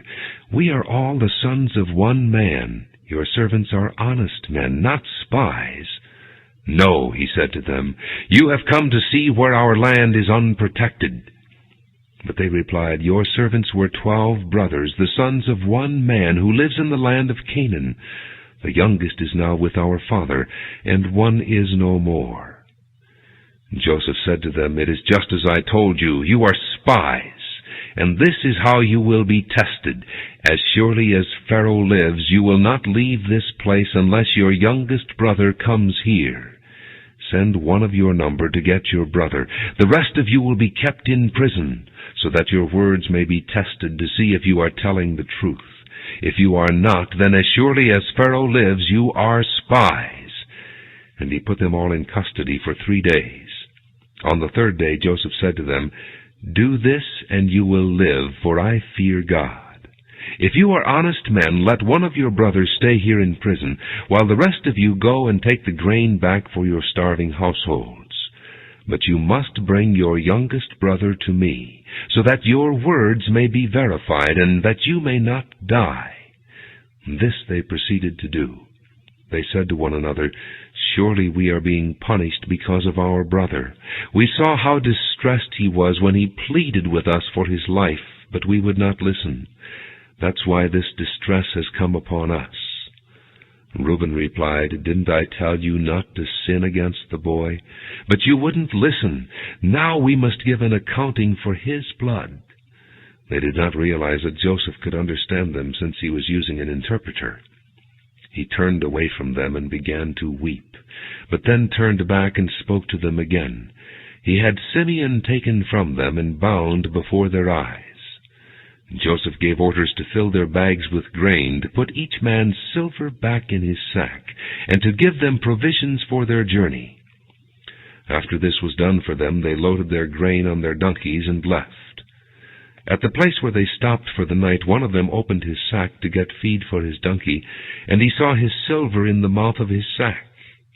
"My silver has been returned," he said to his brothers. "Here it is in my sack." Their hearts sank, and they turned to each other trembling and said, "What is this that God has done to us?" When they came to their father Jacob in the land of Canaan, they told him all that had happened to them. They said, "The man who is lord over the land spoke harshly to us and treated us as though we were spying on the land. But we said to him, 'We are honest men. We are not spies. We were 12 brothers, sons of one father. One is no more, and the youngest is now with our father in Canaan.' Then the man who is lord over the land said to us, 'This is how I will know whether you are honest men. Leave one of your brothers here with me, and take food for your starving households, and go. But bring your youngest brother to me, so I will know that you are not spies, but honest men. Then I will give your brother back to you, and you can trade in the land.' As they were emptying their sacks, there in each man's sack was his pouch of silver. When they and their father saw the money pouches, they were frightened. Their father Jacob said to them, "You have deprived me of my children. Joseph is no more, and Simeon is no more, and now you want to take Benjamin. Everything is against me." Then Reuben said to his father, "You may put both of my sons to death if I do not bring him back to you. Entrust him to my care, and I will bring him back." But Jacob said, "My son will not go down there with you. His brother is dead, and he is the only one left. If harm comes to him on the journey you are taking, you will bring my gray head down to the grave in sorrow." Genesis chapter 43. Now the famine was still severe in the land. So when they had eaten all the grain they had brought from Egypt, their father said to them, "Go back and buy us a little more food." But Judah said to him, "The man warned us solemnly, 'You will not see my face again unless your brother is with you.' If you will send our brother along with us, we will go down and buy food for you. But if you will not send him, we will not go down, because the man said to us, 'You will not see my face again unless your brother is with you.'" Israel asked, "Why did you bring this trouble on me by telling the man you had another brother?" They replied, "The man questioned us closely about ourselves and our family. 'Is your father still living?' he asked us. 'Do you have another brother?' We simply answered his questions. How were we to know he would say, 'Bring your brother down here'?" Then Judah said to Israel his father, "Send the boy along with me, and we will go at once, so that we and you and our children may live and not die. I myself will guarantee his safety. You can hold me personally responsible for him. If I do not bring him back to you and set him here before you, I will bear the blame before you all my life. As it is, if we had not delayed, we could have gone and returned twice." Then their father Israel said to them, "If it must be, then do this. Put some of the best products of the land in your bags, and take them down to the man as a gift, a little balm, and a little honey, some spices and myrrh, some pistachio nuts and almonds. Take double the amount of silver with you, for you must return the silver that was put back into the mouths of your sacks. Perhaps it was a mistake. Take your brother also, and go back to the man at once. And may God Almighty grant you mercy before the man, so that he will let your other brother and Benjamin come back with you. As for me, if I am bereaved, I am bereaved." So the men took the gifts and double the amount of silver, and Benjamin also. They hurried down to Egypt and presented themselves to Joseph. When Joseph saw Benjamin with them, he said to the steward of his house, "Take these men to my house. Slaughter an animal and prepare dinner. They are to eat with me at noon." The man did as Joseph told him, and took the men to Joseph's house. Now the men were frightened when they were taken to his house. They thought, "We were brought here because of the silver that was put back into our sacks the first time. He wants to attack us and overpower us and seize us as slaves and take our donkeys." So they went up to Joseph's steward and spoke to him at the entrance to the house. "Please, sir," they said, "we came down here the first time to buy food. But at the place where we stopped for the night, we opened our sacks, and each of us found his silver, the exact weight, in the mouth of his sack. So we have brought it back with us. We have also brought additional silver with us to buy food. We don't know who put our silver in our sacks." "It's all right," he said. "Don't be afraid. Your God, the God of your father, has given you treasure in your sacks. I received your silver." Then he brought Simeon out to them. The steward took the men into Joseph's house, gave them water to wash their feet, and provided fodder for their donkeys. They prepared their gifts for Joseph's arrival at noon, because they had heard that they were to eat there. When Joseph came home, they presented to him the gifts they had brought into the house, and they bowed down before him to the ground. He asked them how they were, and then he said, "How is your aged father you told me about? Is he still living?" They replied, "Your servant, our father, is still alive and well." And they bowed low to pay him honor. As he looked about and saw his brother Benjamin, his own mother's son, he asked, "Is this your youngest brother, the one you told me about?" And he said, God be gracious to you, my son. Deeply moved at the sight of his brother, Joseph hurried out and looked for a place to weep. He went into his private room and wept there. After he had washed his face, he came out and, controlling himself, said, Serve the food. They served him by himself, the brothers by themselves, and the Egyptians who ate with him by themselves, because Egyptians could not eat with Hebrews, for that is detestable to Egyptians. The men had been seated before him in the order of their ages, from the firstborn to the youngest, and they looked at each other in astonishment. When portions were served to them from Joseph's table, Benjamin's portion was 5 times as much as anyone else's. So they feasted and drank freely with him. Genesis chapter 44. Now Joseph gave these instructions to the steward of his house. Fill the men's sacks with as much food as they can carry, and put each man's silver in the mouth of his sack. Then put my cup, the silver one, in the mouth of the youngest one's sack, along with the silver for his grain. And he did as Joseph said. As morning dawned, the men were sent on their way with their donkeys. They had not gone far from the city when Joseph said to his steward, Go after those men at once, and when you catch up with them, say to them, Why have you repaid good with evil? Isn't this the cup my master drinks from and also uses for divination? This is a wicked thing you have done. When he caught up with them, he repeated these words to them. But they said to him, Why does my lord say such things? Far be it from your servants to do anything like that. We even brought back to you from the land of Canaan the silver we found inside the mouths of our sacks. So why would we steal silver or gold from your master's house? If any of your servants is found to have it, he will die, and the rest of us will become my lord's slaves. Very well, then, he said, let it be as you say. Whoever is found to have it will become my slave. The rest of you will be free from blame. Each of them quickly lowered his sack to the ground and opened it. Then the steward proceeded to search, beginning with the oldest and ending with the youngest, and the cup was found in Benjamin's sack. At this they tore their clothes. Then they all loaded their donkeys and returned to the city. Joseph was still in the house when Judah and his brothers came in, and they threw themselves to the ground before him. Joseph said to them, What is this you have done? Don't you know that a man like me can find things out by divination? What can we say to my lord? Judah replied. What can we say? How can we prove our innocence? God has uncovered your servant's guilt. We are now my lord's slaves, we ourselves and the one who was found to have the cup. But Joseph said, Far be it from me to do such a thing. Only the man who was found to have the cup will become my slave. The rest of you go back to your father in peace. Then Judah went up to him and said, Please, my lord, let your servant speak a word to my lord.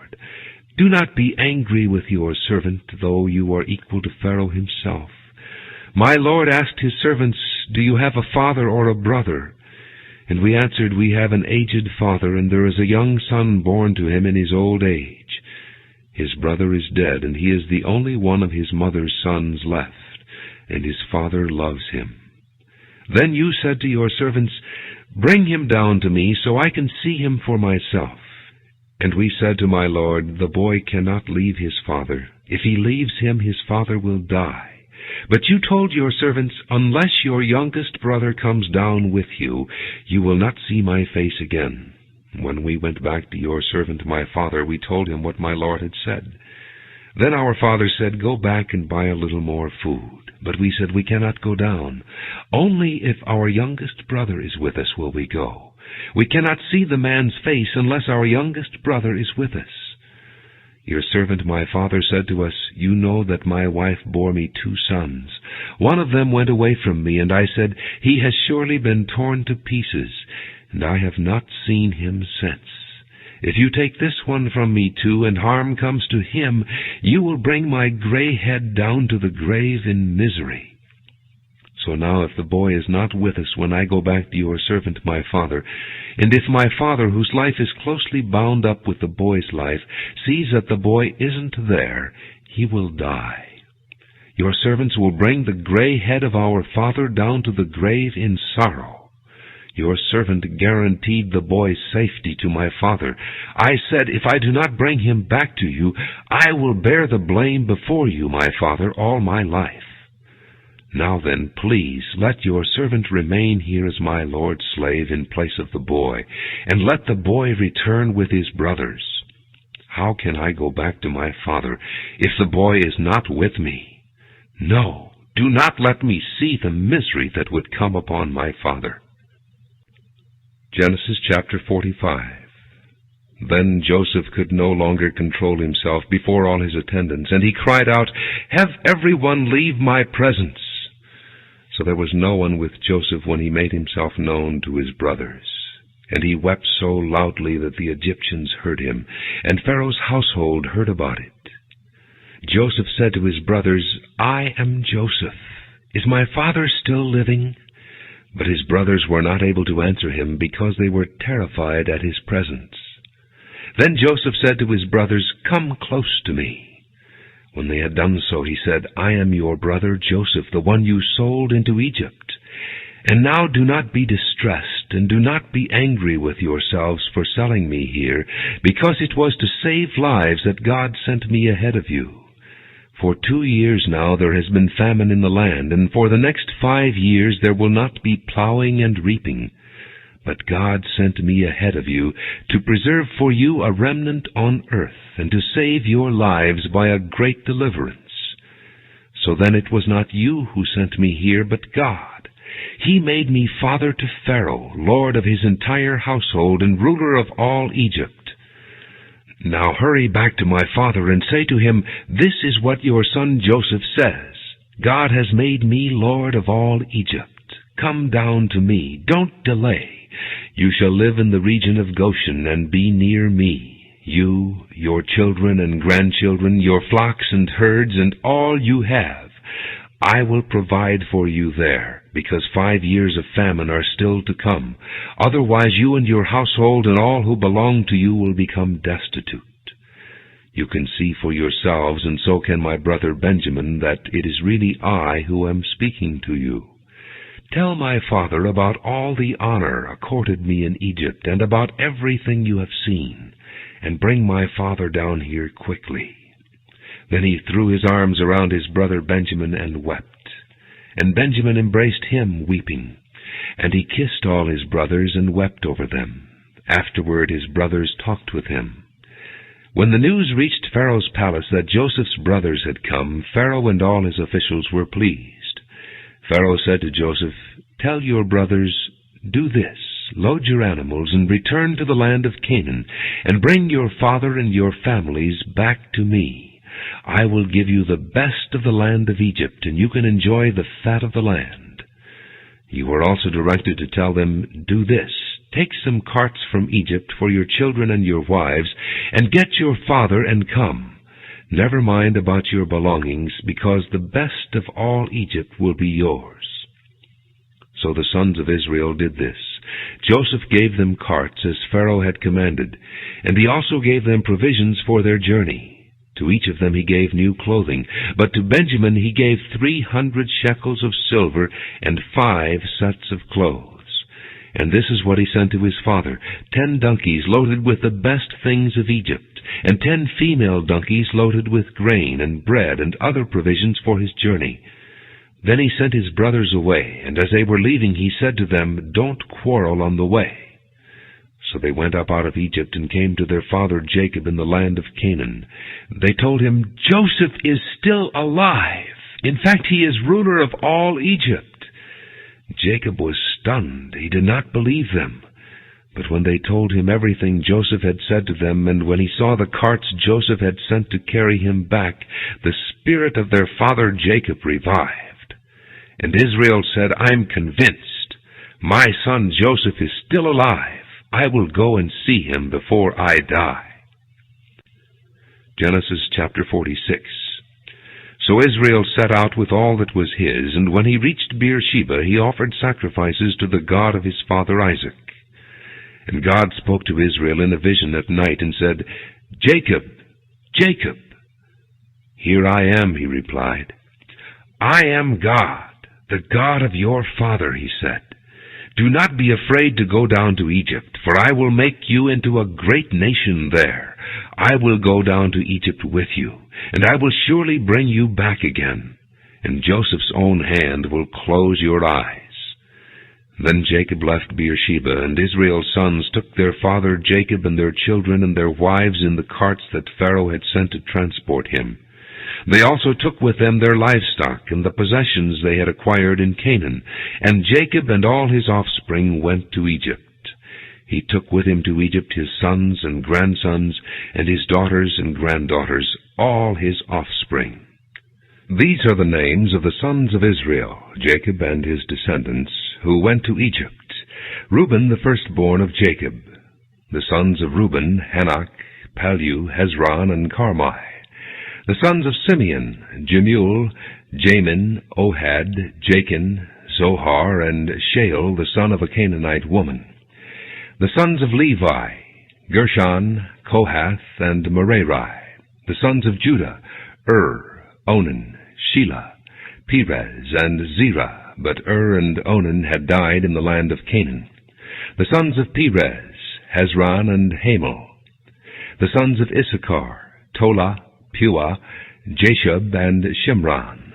The sons of Zebulun, Sered, Elon, and Jaleel. These were the sons Leah bore to Jacob in Padan-aram, besides his daughter Dinah. These sons and daughters of his were 33 in all. The sons of Gad, Zephon, Haggai, Shunai, Esbon, Eri, Arodi, and Areli. The sons of Asher, Imnah, Ishvi, and Beriah. Their sister was Serah. The sons of Beriah, Heber, and Malchiel. These were the children born to Jacob by Zilpah, whom Laban had given to his daughter Leah, 16 in all. The sons of Jacob's wife Rachel, Joseph and Benjamin. In Egypt, Manasseh and Ephraim were born to Joseph by Asenath, daughter of Potipherah, priest of On. The sons of Benjamin, Bela, Becher, Ashbel, Jerah, Naaman, Ehi, Rosh, Muppim, Huppim, and Ard. These were the sons of Rachel who were born to Jacob, 14 in all. The son of Dan, Husham. The sons of Naphtali, Jaziel, Guni, Jezer, and Shillem. These were the sons born to Jacob by Bilhah, whom Laban had given to his daughter Rachel, 7 in all. All those who went to Egypt with Jacob, those who were his direct descendants, not counting his sons' wives, numbered 66 persons. With the 2 sons who had been born to Joseph in Egypt, the members of Jacob's family which went to Egypt were 70 in all. Now Jacob sent Judah ahead of him to Joseph to get directions to Goshen. When they arrived in the region of Goshen, Joseph had his chariot made ready and went to Goshen to meet his father Israel. As soon as Joseph appeared before him, he threw his arms around his father and wept for a long time. Israel said to Joseph, "Now I am ready to die, since I have seen for myself that you are still alive." Then Joseph said to his brothers and to his father's household, "I will go up and speak to Pharaoh, and will say to him, 'My brothers and my father's household, who were living in the land of Canaan, have come to me. The men are shepherds, they tend livestock, and they have brought along their flocks and herds and everything they own.' When Pharaoh calls you in and asks, 'What is your occupation?' you should answer, 'Your servants have tended livestock from our boyhood on, just as our fathers did.' Then you will be allowed to settle in the region of Goshen, for all shepherds are detestable to the Egyptians." Genesis chapter 47. Joseph went and told Pharaoh, "My father and brothers, with their flocks and herds and everything they own, have come from the land of Canaan, and are now in Goshen." He chose 5 of his brothers and presented them before Pharaoh. Pharaoh asked the brothers, "What is your occupation?" "Your servants are shepherds," they replied to Pharaoh, "just as our fathers were." They also said to him, "We have come to live here a while, because the famine is severe in Canaan, and your servants' flocks have no pasture. So now please let your servants settle in Goshen." Pharaoh said to Joseph, "Your father and your brothers have come to you, and the land of Egypt is before you. Settle your father and your brothers in the best part of the land. Let them live in Goshen, and if you know of any among them with special ability, put them in charge of my own livestock." Then Joseph brought his father Jacob in and presented him before Pharaoh. After Jacob blessed Pharaoh, Pharaoh asked him, "How old are you?" And Jacob said to Pharaoh, "The years of my pilgrimage are 130. My years have been few and difficult, and they do not equal the years of the pilgrimage of my fathers." Then Jacob blessed Pharaoh and went out from his presence. So Joseph settled his father and his brothers in Egypt, and gave them property in the best part of the land, the district of Ramesses, as Pharaoh directed. And Joseph also provided his father and his brothers and all his father's household with food, according to the number of their children. There was no food, however, in the whole region, because the famine was severe. Both Egypt and Canaan wasted away because of the famine. And Joseph collected all the money that was to be found in Egypt and Canaan in payment for the grain they were buying, and he brought it to Pharaoh's palace. When the money of the people of Egypt and Canaan was gone, all Egypt came to Joseph and said, "Give us food. Why should we die before your eyes? Our money is used up." "Then bring your livestock," said Joseph. "I will sell you food in exchange for your livestock, since your money is gone." So they brought their livestock to Joseph, and he gave them food in exchange for their horses, their sheep and goats, their cattle and donkeys, and he brought them through that year with food in exchange for all their livestock. When that year was over, they came to him the following year and said, "We cannot hide from our Lord the fact that since our money is gone and our livestock belongs to you, there is nothing left for our Lord except our bodies and our land. Why should we perish before your eyes, we and our land as well? Buy us and our land in exchange for food, and we with our land will be in bondage to Pharaoh. Give us seed so that we may live and not die, and that the land may not become desolate." So Joseph bought all the land in Egypt for Pharaoh. The Egyptians, one and all, sold their fields because the famine was too severe for them. The land became Pharaoh's, and Joseph reduced the people to servitude from one end of Egypt to the other.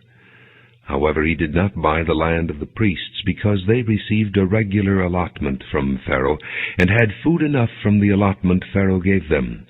That is why they did not sell their land. Joseph said to the people, "Now that I have bought you and your land today for Pharaoh, here is seed for you so you can plant the ground. But when the crop comes in, give 1/5 of it to Pharaoh. The other 4/5 you may keep as seed for the fields and as food for yourselves and your households and your children." "You have saved our lives," they said. "May we find favor in the eyes of our Lord. We will be in bondage to Pharaoh." So Joseph established it as a law concerning land in Egypt, still in force today, that 1/5 of the produce belongs to Pharaoh. It was only the land of the priests that did not become Pharaoh's. Now the Israelites settled in Egypt in the region of Goshen. They acquired property there, and were fruitful and increased greatly in number. Jacob lived in Egypt 17 years, and the years of his life were 147. When the time drew near for Israel to die, he called for his son Joseph and said to him, "If I have found favor in your eyes, put your hand under my thigh and promise that you will show me kindness and faithfulness. Do not bury me in Egypt, but when I rest with my fathers, carry me out of Egypt and bury me where they are buried." "I will do as you say," he said.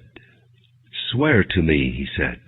Then Joseph swore to him, and Israel worshipped as he leaned on the top of his staff. Genesis chapter 48. Sometime later, Joseph was told, "Your father is ill." So he took his 2 sons, Manasseh and Ephraim, along with him. When Jacob was told, "Your son Joseph has come to you," Israel rallied his strength and sat up on the bed.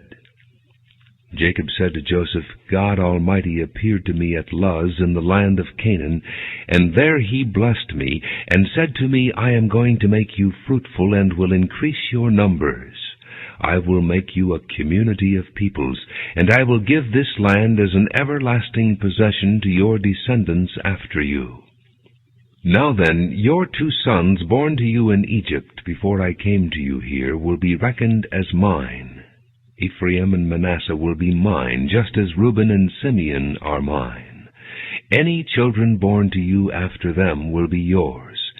In the territory they inherit they will be reckoned under the names of their brothers. As I was returning from Padan, to my sorrow Rachel died in the land of Canaan while we were still on the way, a little distance from Ephrath. So I buried her there beside the road to Ephrath, that is Bethlehem. When Israel saw the sons of Joseph, he asked, "Who are these?" "They are the sons God has given me here," Joseph said to his father. Then Israel said, "Bring them to me so I may bless them." Now Israel's eyes were failing because of old age, and he could hardly see. So Joseph brought his sons close to him, and his father kissed them and embraced them. Israel said to Joseph, "I never expected to see your face again, and now God has allowed me to see your children too." Then Joseph removed them from Israel's knees and bowed down with his face to the ground. And Joseph took both of them, Ephraim on his right toward Israel's left hand, and Manasseh on his left toward Israel's right hand, and brought them close to him. But Israel reached out his right hand and put it on Ephraim's head, though he was the younger, and crossing his arms he put his left hand on Manasseh's head, even though Manasseh was the firstborn. Then he blessed Joseph and said, "May the God before whom my fathers Abraham and Isaac walked, the God who has been my shepherd all my life to this day, the angel who has delivered me from all harm, may he bless these boys. May they be called by my name, and the names of my fathers Abraham and Isaac, and may they increase greatly upon the earth." When Joseph saw his father placing his right hand on Ephraim's head, he was displeased, so he took hold of his father's hand to move it from Ephraim's head to Manasseh's head. Joseph said to him, "No, my father, this one is the firstborn. Put your right hand on his head." But his father refused and said, "I know, my son, I know. He too will become a people, and he too will become great. Nevertheless his younger brother will be greater than he, and his descendants will become a group of nations." He blessed them that day and said, "In your name will Israel pronounce this blessing. May God make you like Ephraim and Manasseh." So he put Ephraim ahead of Manasseh. Then Israel said to Joseph, "I am about to die, but God will be with you and take you back to the land of your fathers. And to you, as one who is over your brothers, I give the ridge of land I took from the Amorites with my sword and my bow." Genesis chapter 49. Then Jacob called for his sons and said, "Gather around, so I can tell you what will happen to you in days to come. Assemble and listen, sons of Jacob. Listen to your father Israel. Reuben, you are my firstborn, my might, the first sign of my strength, excelling in honor, excelling in power. Turbulent as the waters, you will no longer excel, for you went up onto your father's bed, onto my couch, and defiled it. Simeon and Levi are brothers. Their swords are weapons of violence. Let me not enter their council. Let me not join their assembly, for they have killed men in their anger, and hamstrung oxen as they pleased. Cursed be their anger, so fierce, and their fury, so cruel. I will scatter them in Jacob, and disperse them in Israel. Judah, your brothers will praise you. Your hand will be on the neck of your enemies. Your father's sons will bow down to you. You are a lion's cub, O Judah. You return from the prey, my son. Like a lion he crouches and lies down. Like a lioness, who dares to rouse him? The scepter will not depart from Judah, nor the ruler's staff from between his feet, until he comes to whom it belongs, and the obedience of the nations is his. He will tether his donkey to a vine, his colt to the choicest branch. He will wash his garments in wine, his robes in the blood of grapes. His eyes will be darker than wine, his teeth whiter than milk. Zebulun will live by the seashore and become a haven for ships. His border will extend toward Sidon. Issachar is a raw-boned donkey, lying down between two saddlebags. When he sees how good is his resting place and how pleasant is his land, he will bend his shoulder to the burden and submit to forced labor. Dan will provide justice for his people as one of the tribes of Israel. Dan will be a serpent by the roadside, a viper along the path that bites the horse's heels so that its rider tumbles backward. I look for your deliverance, O Lord. Gad will be attacked by a band of raiders, but he will attack them at their heels. Asher's food will be rich. He will provide delicacies fit for a king. Naphtali is a doe set free that bears beautiful fawns. Joseph is a fruitful vine near a spring whose branches climb over a wall. With bitterness archers attacked him. They shot at him with hostility. But his bow remained steady. His strong arm stayed limber because of the hand of the mighty one of Jacob, because of the shepherd, the rock of Israel, because of your father's God who helps you, because of the Almighty who blesses you with blessings of the heavens above, blessings of the deep that lies below, blessings of the breast and womb. Your father's blessings are greater than the blessings of the ancient mountains, than the bounty of the age-old hills. Let all these rest on the head of Joseph, on the brow of the prince among his brothers. Benjamin is a ravenous wolf. In the morning he devours the prey, in the evening he divides the plunder. All these are the 12 tribes of Israel, and this is what their father said to them when he blessed them, giving each the blessing appropriate to him. Then he gave them these instructions: I am about to be gathered to my people. Bury me with my fathers in the cave in the field of Ephron the Hittite, the cave in the field of Machpelah, near Mamre in Canaan, which Abraham bought as a burial place from Ephron the Hittite along with the field. There Abraham and his wife Sarah were buried. There Isaac and his wife Rebekah were buried. And there I buried Leah. The field and the cave in it were bought from the Hittites. When Jacob had finished giving instructions to his sons, he drew his feet up into the bed, breathed his last, and was gathered to his people. Genesis chapter 50. Joseph threw himself upon his father and wept over him and kissed him. Then Joseph directed the physicians in his service to embalm his father Israel. So the physicians embalmed him, taking a full 40 days, for that was the time required for embalming. And the Egyptians mourned for him 70 days. When the days of mourning had passed, Joseph said to Pharaoh's court, If I have found favor in your eyes, speak to Pharaoh for me. Tell him, My father made me swear an oath, and said, I am about to die. Bury me in the tomb I dug for myself in the land of Canaan. Now let me go up and bury my father, and then I will return. Pharaoh said, Go up and bury your father, as he made you swear to do. So Joseph went up to bury his father. All Pharaoh's officials accompanied him, the dignitaries of his court and all the dignitaries of Egypt, besides all the members of Joseph's household and his brothers and those belonging to his father's household. Only their children and their flocks and herds were left in Goshen. Chariots and horsemen also went up with him. It was a very large company. When they reached the threshing floor of Atad near the Jordan, they lamented loudly and bitterly, and there Joseph observed a 7-day period of mourning for his father.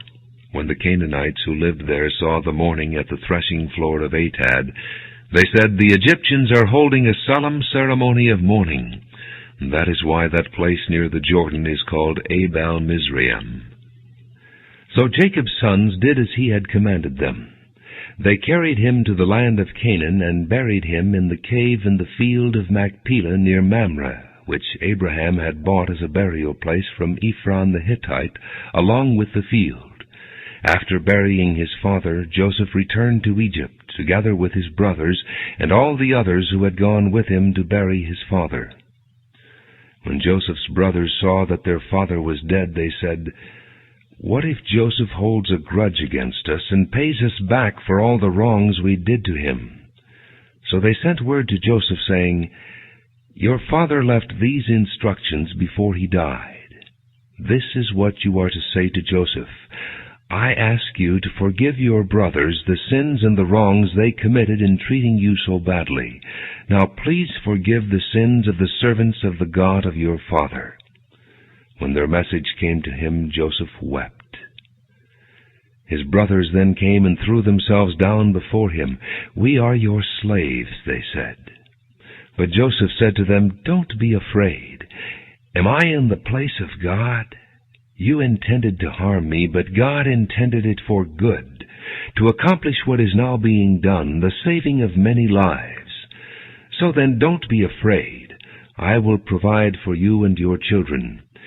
And he reassured them and spoke kindly to them. Joseph stayed in Egypt along with all his father's family. He lived 110 years and saw the third generation of Ephraim's children. Also the children of Machir, son of Manasseh, were placed at birth on Joseph's knees. Then Joseph said to his brothers, "I am about to die, but God will surely come to your aid and take you up out of this land to the land he promised on oath to Abraham, Isaac, and Jacob." And Joseph made the sons of Israel swear an oath, and said, "God will surely come to your aid, and then you must carry my bones up from this place." So Joseph died at the age of 110, and after they embalmed him, he was placed in a coffin in Egypt.